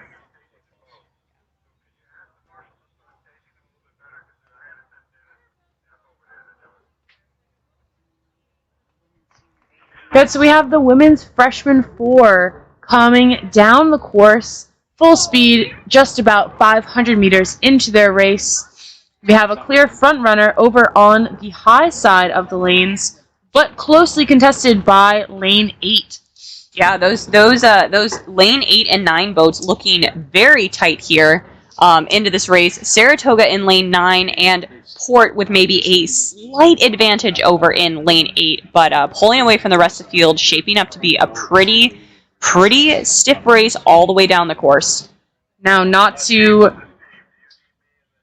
forget that when racing, obviously, it's more exciting and more informative to the rowers when you have that side-by-side battle. But when you are down, when you have lost a little bit of momentum on those other crews, it is crucial for that coxswain to be able to respond effectively and continue to update their rowers on how the field is progressing when those rowers cannot see or feel their competitors beside them. Right, and it does look like lane 8 Port has taken a bit more of a lead over Saratoga in lane 9, starting to pull away. Whatever move they just made was very effective here, able to create now open water separation between them and Saratoga in 9. Good, but don't discount. We have that strong crew from Baldwinsville over in lane 7, maintaining their margin behind Saratoga. Their coxswain undoubtedly looking over at that Saratoga stern deck, telling her crew how much margin remains between her crew and their competitors. Right, that coxswain likely telling her crew to keep closing this gap. It does look like they're starting to gain up on Saratoga in lane 9, maybe taking as much as 2 seats in the time that it took me to start the sentence. It was a run-on sentence, though, so What can you expect? what can you expect? Really impressive racing here from our leading crew from Port rowing. This Saratoga crew really striving to maintain their lead as they come into the last 500 meters, approaching those red buoys. This is their home court. They have that home court advantage of knowing the landmarks, knowing that those red buoys are about to be their territory as they come through the last section of their race. Port continuing to pull away from the second and third place crews. Saratoga trying to maintain that second place, and Baldwinsville trying to creep back up. We do have Port entering the last 250 here in the final sprint, taking their highest strokes of the piece, one would assume, and trying to get their bow ball over the line first. Saratoga maintaining their second place position. Baldwinsville undoubtedly charging, trying to eat away at that margin, trying to dig deep. Saratoga catching together, still maintaining composure even under duress here, but Baldwinsville trying to Port attack. rowing looking really effective here, even as maybe the timing falls apart a little bit. They are still really long and effective through the water. Great finish from Port. Saratoga will come through the line second. It looks like they have just a slight open water lead over Baldwinsville, but Baldwinsville really making a great challenge here in the last 500 meters.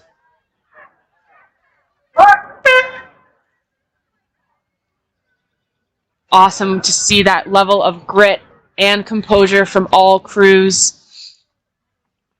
We do have one more crew making their way into the last 250 right now, closely followed by a safety launch there. It'll be NFA over in lane 6. Newburgh Free Academy.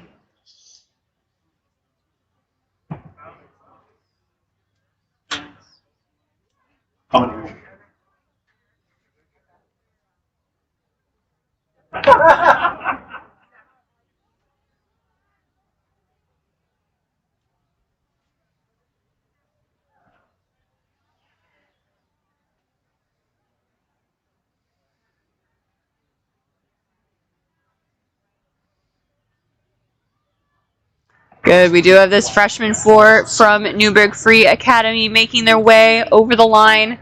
Perhaps traveling into another lane here, but they are set up to finish still within the course. But really, respect for all athletes here coming down to test their speed, test their training. Valuable data points here from that racing experience. Yep, these are freshmen early on in their careers. Hopefully able to take this experience and keep building on it, and we welcome them back as competitors in the future. Good, and we can give you some results from the previous racing. That it will take us a few moments to get the results of that Frosh 4 race to come in, but we do have the Frosh Quad for you. It was a 10-boat race, really exciting racing by all crews. In first was Oak Neck Academy with a time of 6:06, followed by Burnt Hills in lane 8 with a time of 6:23. Closely followed, just a second and a half behind, was Oak Neck Academy B. Then we had the battle between Saratoga A and Saratoga B, just 2 seconds apart. Saratoga A 6:27, Saratoga B 6:29. In sixth place, Niski A, with a time of 6:37, followed by Shen, Burnt Hills, Saratoga Rowing C, and Shaker to close out those final 4 spots. We do have a beautiful shot here of the women's senior 8. The women's senior 8, a 10-boat race here. And it does look like our winner, our leader so far, is Row America Rye over there in lane 9. The field spreading out here. Saratoga Rowing over there in the next lane in lane 8. With about maybe a foot of open on the next third place crew of Port. Yes, Port there. Port with quite a bit of overlap with West Side in the next lane over. Trailing behind is City Island. Narden in the next lane over still has some contact, it looks like, with West Side. Further back is Fayetteville Manlius, and then we have Pittsford back up in this race, Oyster Bay in lane 1, and Burnt Hills in lane 0. And it will be Row America Rye coming through this last 10 strokes. These 8s just tearing down the course. Really impressive show of speed and fitness by all crews. Row America Rye will take that first place. These will be the fastest moving boats of the day, these women's senior 8s. Our oldest athletes in our fastest boat class. Saratoga coming in, looking very strong over the line. A healthy sell, you might say. A very healthy sell. Really barn burner of a race for the remaining positions. We do have our third place finisher in lane 7 from Port, followed closely by our lane 6 crew of West Side. And it looks like we'll have Narden finishing next. And a very tight race with City Island and Pittsford. Good. Tight margin there with City Island and Pittsford with well over half a boat of overlap, maybe just 2 seats separating them. Now we're coming up on 3 more boats finishing. Very tight for these remaining seats. It'll be here. lane 0, then lane 3.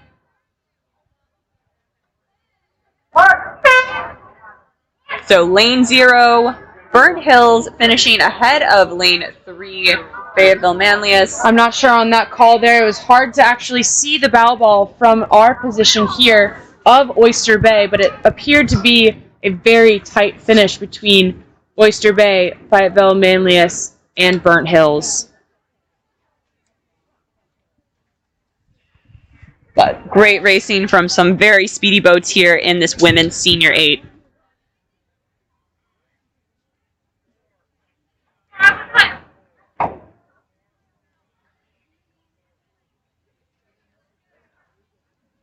Good, and we do have a lovely tradition here at Saratoga for after the last home race of the season, the team and coaches will actually take Saratoga blades from our oar sheds, and they do this great thing where they kind of create that tunnel of the oars for the senior to walk through as they carry their boat back up to the boathouse.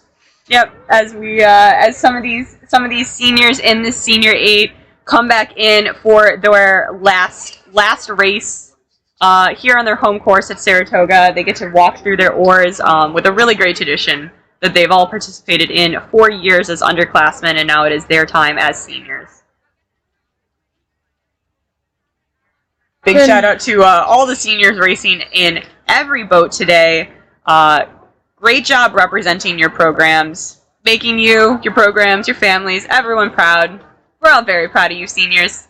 You've overcome a lot. And we do have some finish times for you guys at home. We have the women's freshman 4 event. As you remember, we had Friends of Port rowing with that first place time, 6:25 for Port. Second place, Saratoga with a time of 6:40. Baldwinsville, third place with a time of 6:46. And NFA, Newburgh Free Academy, in fourth with a time of 8:20.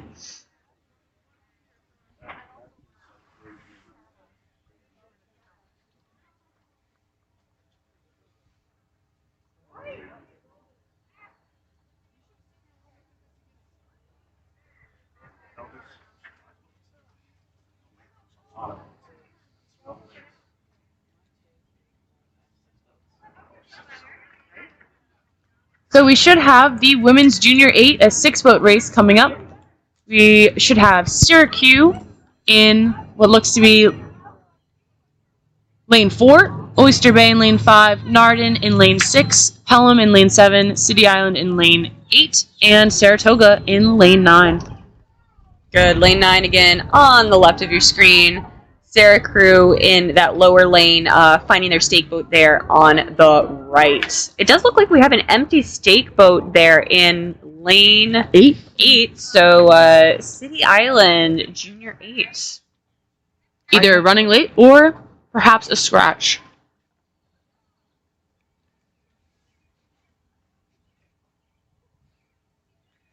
Good. These junior 8s doing a great job of being locked on time, keeping their points, getting ready for that start.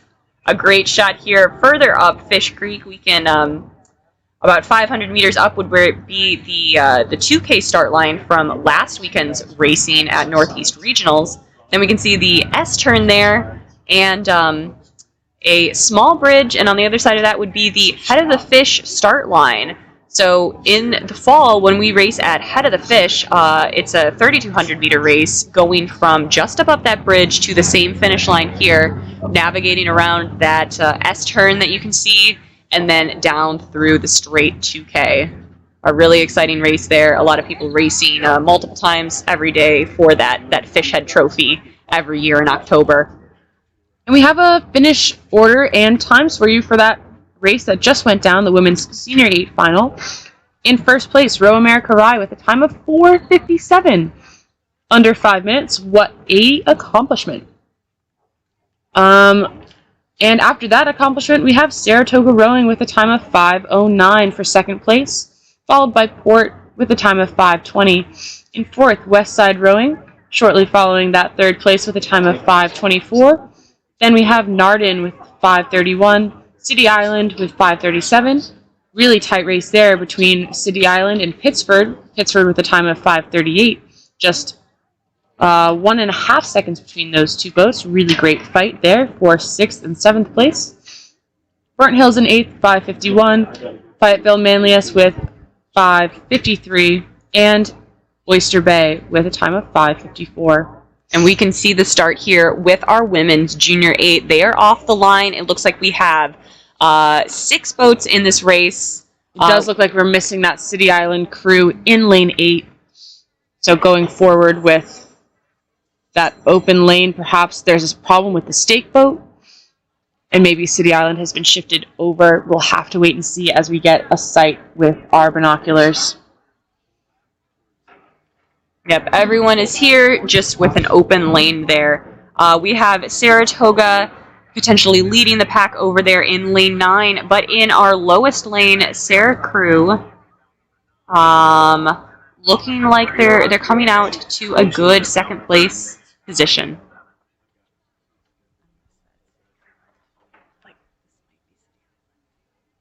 So it appears that we might have City Island down in lane 3. May have had an issue with that stake boat over on lane 8, moving some crews around as we reshuffle, trying to get a sense of the positioning as the races go. We'll see how this race shapes up, but Saratoga in lane 9, looking like the early leader here in this women's junior 8 event. Good. So to review, the women's junior 8 event means that all members of this crew can be no older than juniors in high school. So we have no seniors in this event, but we can have freshmen, sophomores, and juniors. Good. So it does look then like potentially Narden has still some overlap with Pelham there for those 3rd and 4th place spots. We think that is City Island over there in the lowest lane, trying to maintain that 2nd place position, but being challenged by Narden here. Yeah, great view of Saratoga charging down this home court advantage. This is their home course, really making a statement here through the middle half, coming into that last 500 meters. That last 500, you almost tap into a whole new set of adrenaline as you get pretty excited that your race is about to be over. Yeah, you find something within you that you couldn't imagine being there in that middle part of the race, in that darkest part of the race. The pain cave. In the pain cave, tapping into something more in that final sprint. Always awesome to watch, always awesome to experience. But we do have Saratoga maintaining their lead with an open water lead over the rest of the field. 2nd place, pulling away from that 3rd and 4th place battle. And then it does look like we have 2 boats very tight in the pack, matching each other stroke for stroke. That is City Island. They've reshuffled from the high lane to the lowest lane. Yeah, so that is City Island in 2nd place, trying to maintain their lead over Narden, and Narden trying to pull away from Pelham. Then we do have Oyster Bay and Saracrew back there, really battling it out stroke for stroke, locked in a pretty tight boat race back there. Saratoga and City Island well within their last 500 here, coming up on the final 250, where they will try to take that stroke rate up, try to find a little bit more boat speed, making sure that they are crossing the line as fast as possible. And Saratoga is in those red buoys. They're in the final stretch of their race. Good. They're looking really clean from here. Strokes looking really long and efficient. Good. We do have a pleasure boater just coming through the last 250 meters. We hope that we don't have an issue with our timing shed and an obstruction of that vision.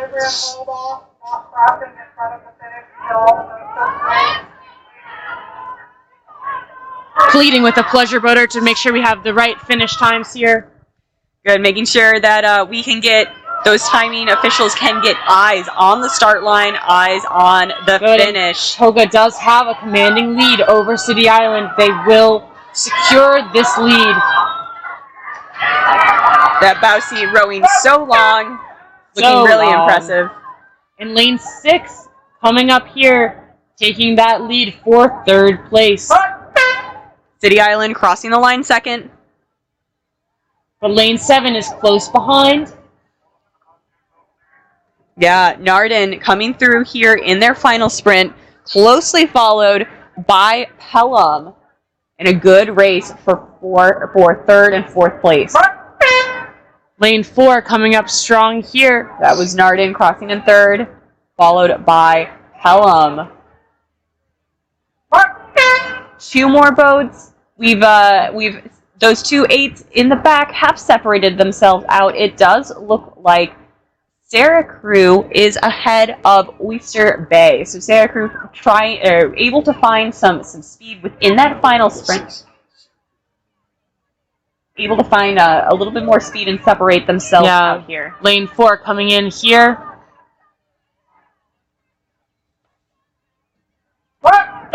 Good. Lane 4, crew finishing ahead of lane 5, Oyster Bay. So those crews locked in a pretty tight 2-boat race all the way down, really pushing themselves through the line.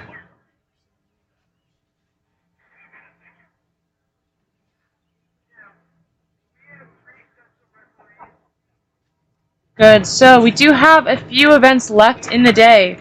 Upcoming, we have the Women's Junior 4, the Women's Junior Quad, the Women's Senior Double Final, the Women's Senior 4 Final, and the Women's Junior Double Final.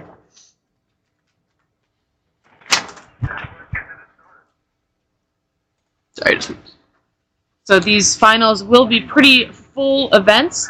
That Women's Junior Quad will be only 3 boats, but the remaining Women's Senior Double, Women's Senior 4, and Women's Junior 4 will be 9 or 10 boat races. So really exciting opportunity here for some full field race experience. And again, all of these finals were decided and seeded based on results from this morning. So these athletes racing twice in one day, very difficult and challenging on the human body to do. Absolutely. Some of these women even raced in singles yesterday. Some of them could have raced singles yesterday and then turned around and come and race 2 races today. So if they did heats and finals of singles yesterday, heats and finals of their big boats today, that we're looking at 4 races.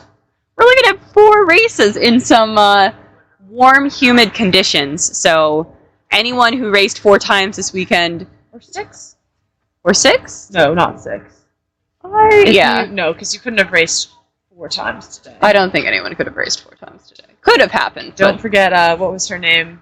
There was a young woman who raced, I think, 4 times in one day. Could have happened. Could have happened. What Last is this, weekend. Canadian Henley? Good. Happy to say we are successfully navigating Fish Creek with all of our boaters together, both through this regatta and those who live and vacation here. Yep, it's a busy day here on the Fish Creek part of Saratoga Lake. This will be the last day that our course is in.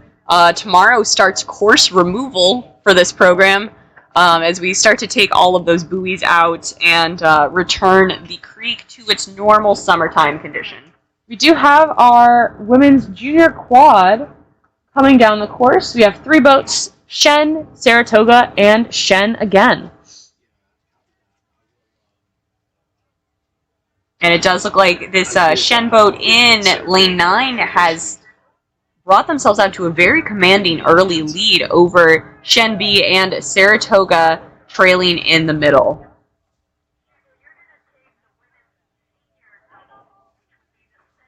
Good, as these boats come into their last 500 to 250 meters to go.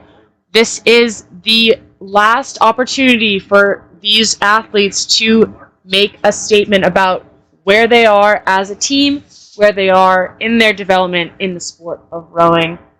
It will be that Shen A boat coming down the course in first place, followed then by, it looks like a tight battle, but perhaps Shen B ahead of Saratoga.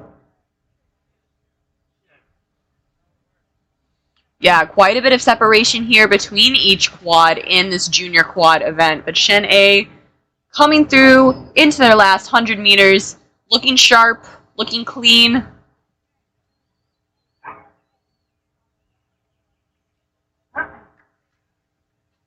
Good, again, that quad boat class is one of the fastest boat classes in women's rowing.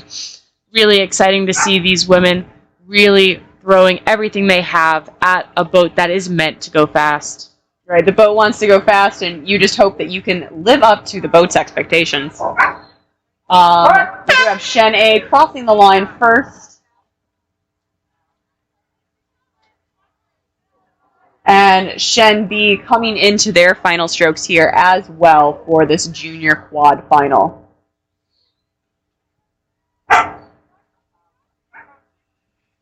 Great finish here by Shen B.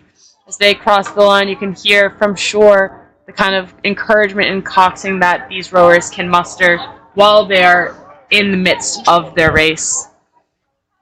Yes, and we have one final boat, this Saratoga quad, making their way into the last 100 meters, attacking this final sprint well. Trying to keep long strokes here, making sure that that final sprint is effective. Really, you can tell these athletes are giving it everything they have. Really impressive legs pushing down to the deck of the boat. Great effort by all crews.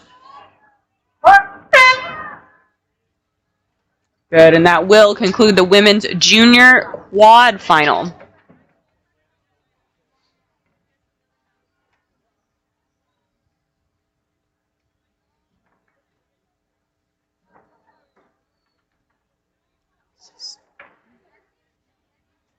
Double four. And we are into our final 4 races of the day.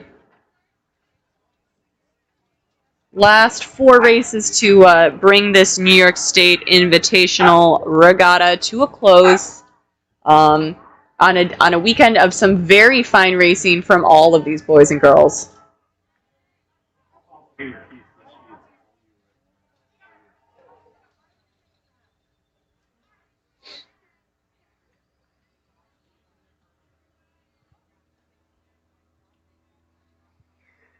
Good. We can see the drone here going back up to the start for the start of our next race. Good. The wind has really died down here in Saratoga Springs. Definitely not as projected. It was supposed to kick up a lot, and that was the reason we originally had condensed the racing schedule for a little bit tighter turnaround between races. But surprise, it's flat. Yeah. Good. It looks like we have quite a big race here shaping up. At the starting line, we have a 9 across showdown of the women's junior 4. From high lanes to low lanes, we have City Honors High School in lane 9 on the Saratoga shore, the left of your screen. Then Port in lane 8, Nichols in lane 7, Pittsford in lane 6, St. Anthony's in lane 5, Shaker in lane 4, Baldwinsville in lane 3, Buffalo Seminary in 2, and City Honors High School B in lane 1. Good. So an exciting race for these women's junior 4s. Again, getting some crews here that may not have raced in the 8s. These might be some of their top junior athletes here. Excited to see how this race will shape up. Great view of our starting line here in Saratoga. Thanks again to all of our volunteers, marshals, officials, and coaches and staff that make this regatta possible. Yeah, I really do love seeing all of these shots of the start line here because we never get to see that from the finish line, and it really just puts you right in the middle of this race.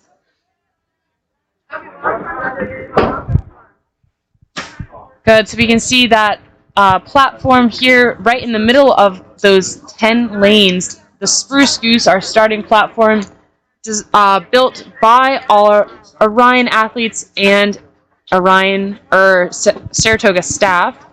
They have now called the start of the race from that platform, all crews going off the drop of that red flag, going full speed down the course, trying to get from a dead stop up to their race pace rhythm.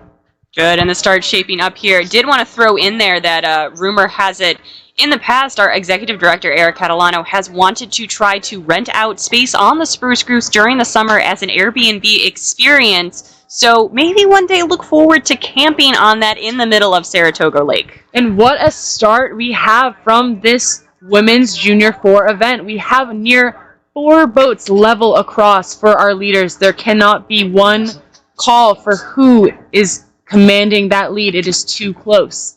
We do have a nice tight race for those following 3 or 4 positions.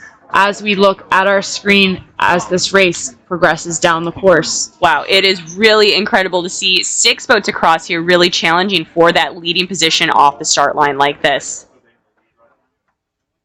It looks like boats in those high lanes do have a slight advantage. That looks like it could be City Honors and then Nichols over Then there maybe in 9 and 8. There's 7.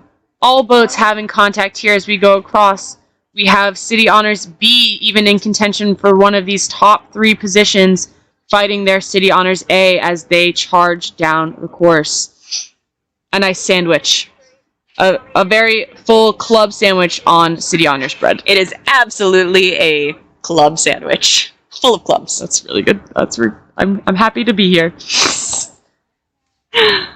Then as we come down this race course, we can see crews starting to make decisions. Coxswain's really calling on her crewmates to give more, to make this race more decisive. As we go down the course, it's nothing worse than having to stew in that swirling vortex of uncertainty. Her coxswain really trying to make sure that their athletes make that decision and make a stand here to try to get their bow ball out in front. Right, this racing is tight. So once that crew has a slight lead, they may think that they can relax, but they really cannot. Every single crew in this field really pushing up on our leaders, never giving them a chance to breathe, really being relentless in their pursuit of that first place spot. So great racing across the board here in the Junior 4. It does look like our leader is now Nichols in lane 7, just with contact truly on all these other crews. In lane 3, Baldwinsville also making a charge on that crew of Nichols. Not forgetting that City Honors in lane 9 is still in contention, closely followed by Pittsford and appears to be Shaker. Our trailing crews would be Buffalo Seminary, maybe St. Anthony's there in the middle, and Port in lane 8. Really tight racing all across these fours as they come down the course. They are coming into the last 500 meters of this race. That last third. Good. This has been an exciting race all the way down this first 1K, bringing in the intensity into this last 500. I feel like there's enough contact here between boats that we could see some really exciting things play out through the sprint as It's not over till it's over, Mayor. It's not over. It's not over. Nichols charging with City Island, having a strong push at that 500 meters. And don't discount on the right side of our screen, just out of view, we still have Baldwinsville with that great middle 500, putting them in a great spot for this last charge of the finishing strokes. Great. This has to be a really exciting race to be coxing. You're right there at the water level in those bow-loaded boats, just trying to look out at the field and give your crew a good idea of where you stand in the field, where you stack up. Good, and we love to see this drone footage here as the crews come up, trying to get that overhead angle of our crews as they fight for position. Baldwinsville, what a move over there in lane 3, far apart from that leader of Nichols early on in the race. Coxswain's trying to look over without disrupting the run of the boat, but trying to get a sense of how they are stacking up against their competition. Right. The way that the first and second and then third and fourth are shaping up, it is all very tight. Mayor, I'm literally on the edge of my seat. We are on the edges of our seats. Don't know how this is going to play out. First, second, and third, a true toss-up. Fourth, fifth, and sixth, the same. Yes, seeing City Honors in that lane 9, making a big push here. Will it be enough to get them into second place? Good, that over-the-head shot really giving us this clear view of how the race is shaping up. Baldwinsville with that lead, almost full length up on this competition. What a race from Baldwinsville. Really awesome showing here from those competitors. Lane 7 and 9. In it, stroke for stroke, over the line. It's going to come down to the line with these two boats. Who is going to take second place? Wow. Really First, tight second, finish. third. I would say that was likely within a second separating first through Just third. 9th over 7th for those lanes. Here we go, another tight finish. That was City Honors, Pittsford, and then Shaker. I'll try to get their bow number here. White boat. I think that is a bow number 4. That would be Shaker. That is Shaker. Finishing out the race strong with our remaining 3 crews. In lane 8 will be our next boat to cross the line. That is Port with a really aggressive sprint here. And 2 more 4s back here, really pretty close to each other. Lanes 2 and 5 of Buffalo Seminary just ahead of St. Anthony's. It's still close. They have a good 10, 15 strokes left in their race. There are moves to be made if these rowers can find it within themselves to just push a little bit harder in the last few strokes. Good. These 2 boats really locked stroke for stroke. This must be a really intense race happening back all the way at the back of the field. Go, go, go! Oh my gosh! Definitely within a second finish there for the remaining 2 spots of the race. What a fight by all crews. Good. Bringing up the intensity all the way through. 9 boats across, right? That was 9? Yes. 9 boats across. 9 boats across. Intense racing all the way through. Great job. Coverage by our drones. Thankful for everyone who made these drones possible and helped make this a spectatorless event.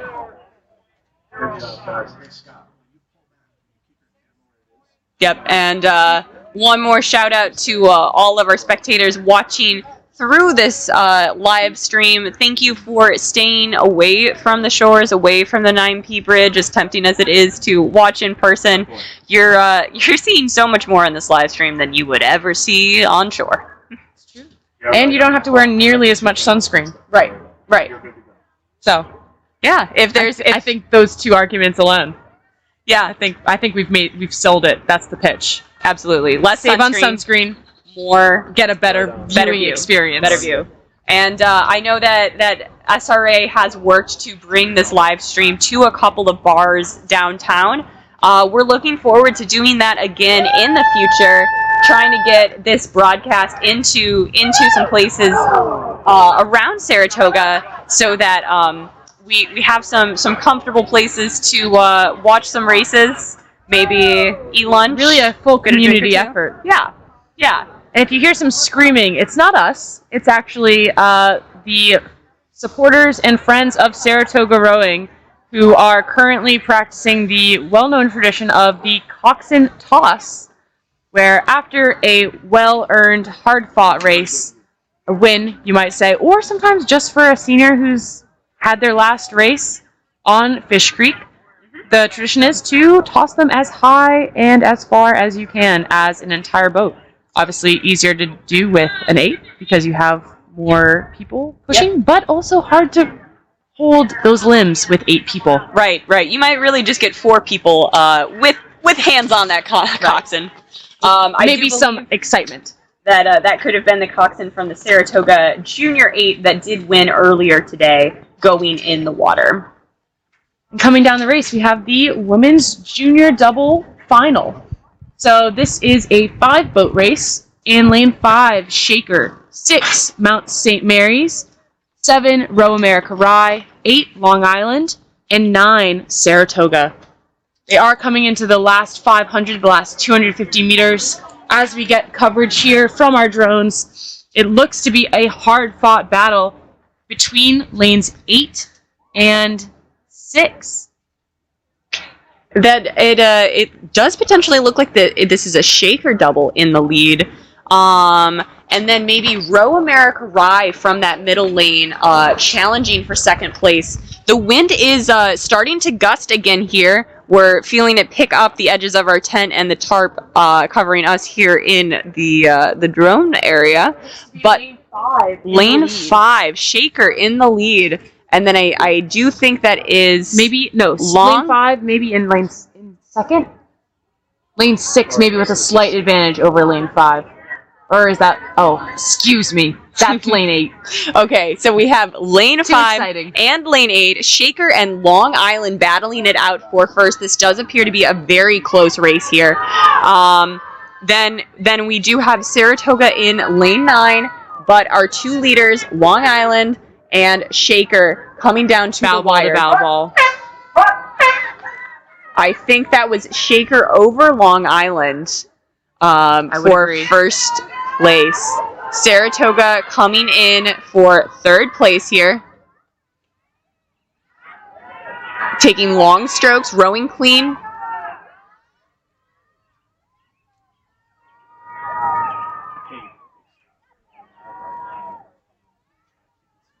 Lane 4 coming up here, trailing just behind that Saratoga crew. Shout out to the tie-dye in the stroke seat.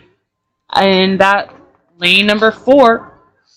We don't have a lane number 4 on our event sheet. So mystery tie-dye crew, Mystery tie-dye crew.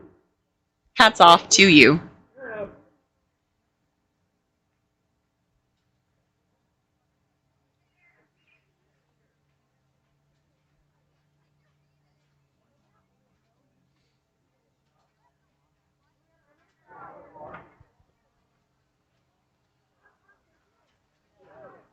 Yes, it does.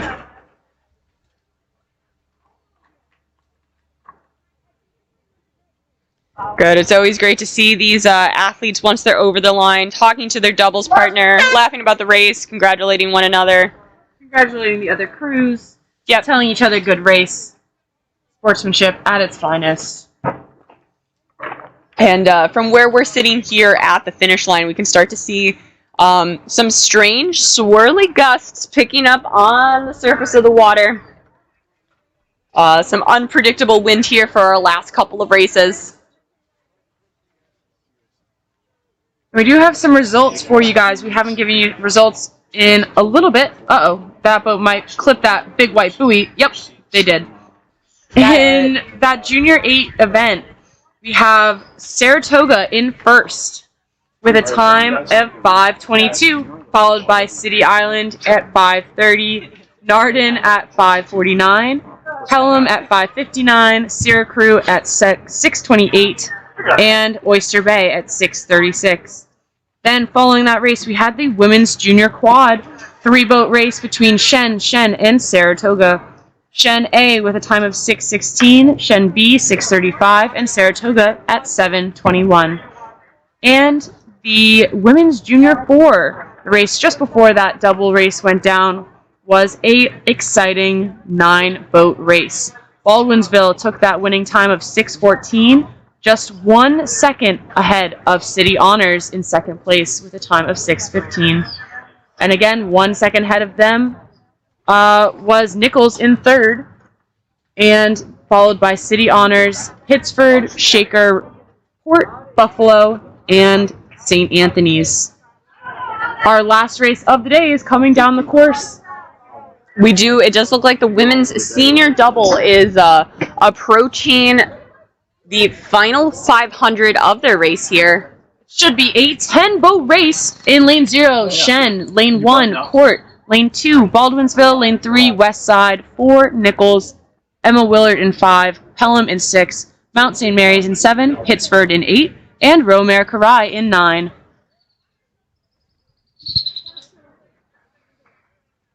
Yeah, this final doubles race of the day, making their way down the course. Good, and we're trying to get you coverage of this race as it comes down the course. Should be an exciting last 250 meters here as these crews give it everything that they can to finish out the day. It does look like the crew in lane 9 is leading the field. That is Row America Rye. No, sorry, Oak Neck here in the close lane, but very tight across the field. It does look like another Oak Neck crew fighting it out for second over Niski yes. in lane 5. Yes, Niski in lane 5.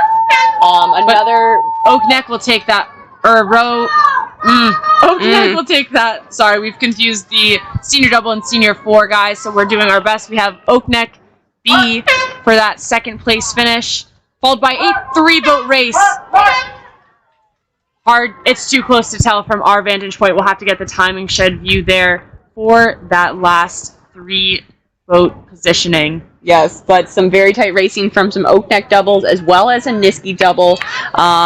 Another crew coming through the line here. It does seem to be Port Jefferson. Next crew, maybe Row America Rye here in the center lane. Row America Rye A.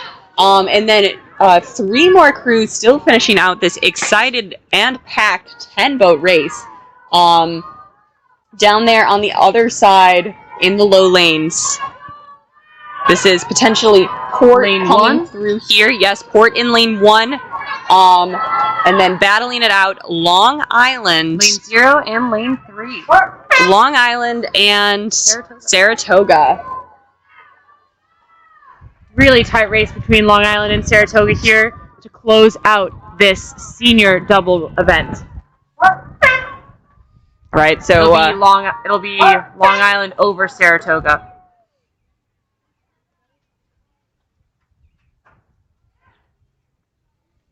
Apologies for that mix-up. Great racing by all senior doubles. 10 boats across. What a party. an absolute party from start to finish. Now we actually will have the senior 4 coming down the course for the last race of the day. We jumped the gun. I apologize.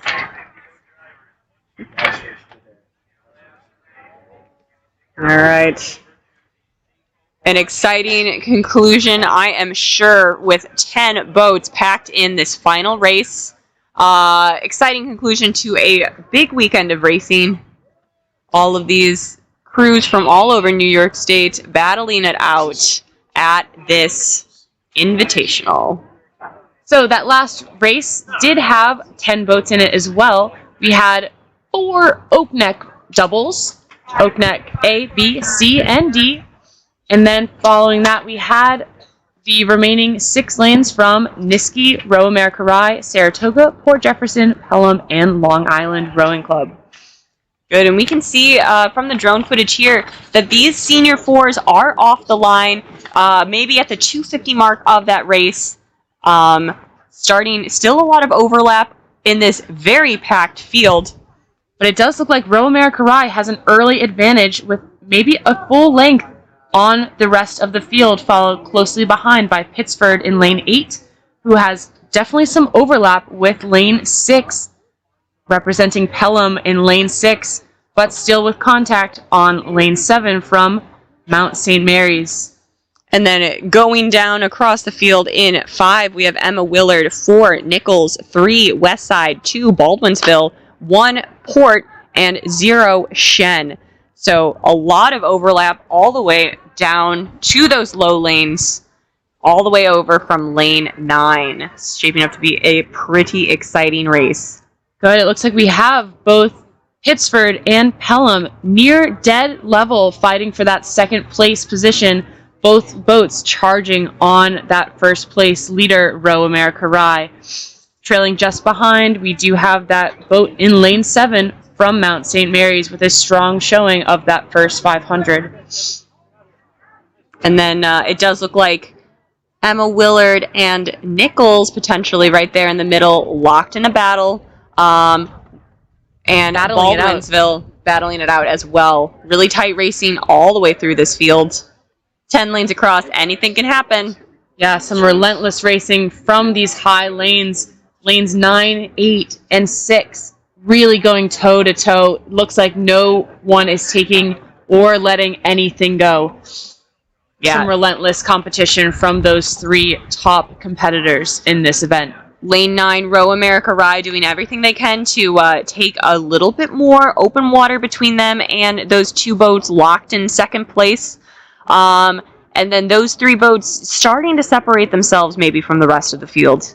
Looks like potentially we have a move from that lane 6, our Pelham over Pittsford. Yeah, from this way, it does look like Pelham has taken the lead over Pittsford, and maybe is even starting to eat into that lead that Row America Rye has built up for themselves in the 9th lane there. Good, great racing here for those 4th through 4th, 5th, 6th, and 7th positions in that middle of the pack between what looks to be Mount St. Mary's, Emma Willard, Nichols, and Baldwinsville. Nice. And as a reminder, all of these crews racing this morning in the heats to secure this spot in the final that we're watching now. Good, and as we have our front runners entering the last 250 meters, now or never is the name of the game. This is the last race of the day. It is our team's final opportunities to lay everything out on the course. And we do see Row America Rye maintaining that lead in lane 9, but lane 6, Pelham really trying to fight back into it. What a battle between Pelham and Pittsford here for that second place spot. They're going toe-to-toe through this last 250 meters. It will be too close to call unless one of these crews can either make a decisive move or make an unforgivable error in these last 20 strokes. We've seen both today, but Row America Rye maintaining that lead. It does look like those other two crews have contact. It's exciting here coming through the line. Maybe Row America Rye lengthening just a length of open here. Those other two crews dead even. Pittsford just Pelham. over Pelham. What a fight by those two second and third place crews. But it's not over. We have 7 more boats. We have 7 more boats. Lane 4 charging for that 4th place position just over 7. Lane 7. Nichols over Mount St. Mary. Followed by lane 2. Lane 3, 5. West side. It's too close to call for those 3 and 5 lane boats. That was quite a finish for those 3 battling one another to find extra speed from your competitors. All right, and high pressure racing racing for sure. It'll be lane 1. Lane 1, Port over lane 0, Shen crossing the line here now. What a fabulous way to end a great day of racing. Yeah. Couldn't ask for anything more than an exciting, 6-boat, almost dead even finish in the middle of a 10-boat race. All right, and we'll give you some finish times for those last 10-boat races that we just had. The first was that women's senior double. In first, Oak Neck Rowing Academy D with a time of 5:35. They were our lane 9 Oak Neck boat. In lane 7, Oak Neck A with a time of 5:46. In third, we have Niski, 5:50.07. Not to be just outdone, because we had the 4th place crew, Oak Neck B, in lane 6 with a time of 5:50.9, just 0.9 off that 3rd place finish. In 5th, we have Oak Neck C, 5:51.2. In 6th, Port Jefferson, 6:08. 10 seconds off that was 7th place, lane 4, Row America Rye with 6:18. Then we have Pelham, 6:42 for 8th place, Long Island, 6:55 for 9th, and Saratoga for 6:58 for that 10th place position. Good, and our timing shed crew are working diligently to get those last race results in for what was quite the barn burner of a race in that women's senior 4 final. All of our officials and volunteers returning to the dock here at Saratoga. Crews making their way to the dock to do that final bit of de-rigging, getting these last boats on the trailer, and everyone packed up to go home. Big thanks to all of the volunteers here working today, all of the officials, all the regatta staff, everyone behind the scenes at SRA, working to make these regattas go on as smoothly as possible year after year. It's been a great day of racing. Some ominous clouds and some kind of crazy gusts of wind spicing up our lives here on Fish Creek. But it turned out to be pretty clean and efficient day. And yeah, feeling lucky to be here. Lucky to be here. Happy to be here. Thank you guys all for watching on the live stream. Thanks for staying away from the shores. Not the best place to spectate in this current climate. And And if you want to catch those results, because that was quite the last race, we are still waiting on Streamline. Just go to streamlinerowing.com/regattas/NY-states, I think. Let me get the, oh no, NY-state-invitational-regatta oh my gosh, 2021. And if you didn't catch that, I trust that you can Google to find it. But It's there. It's on the internet, and it's probably worth looking at because that was quite the finish, quite the race to close out this regatta. All right. This is Meredith Kistine And Hannah Painter. signing out here on another great day of racing. Thank you guys all for watching.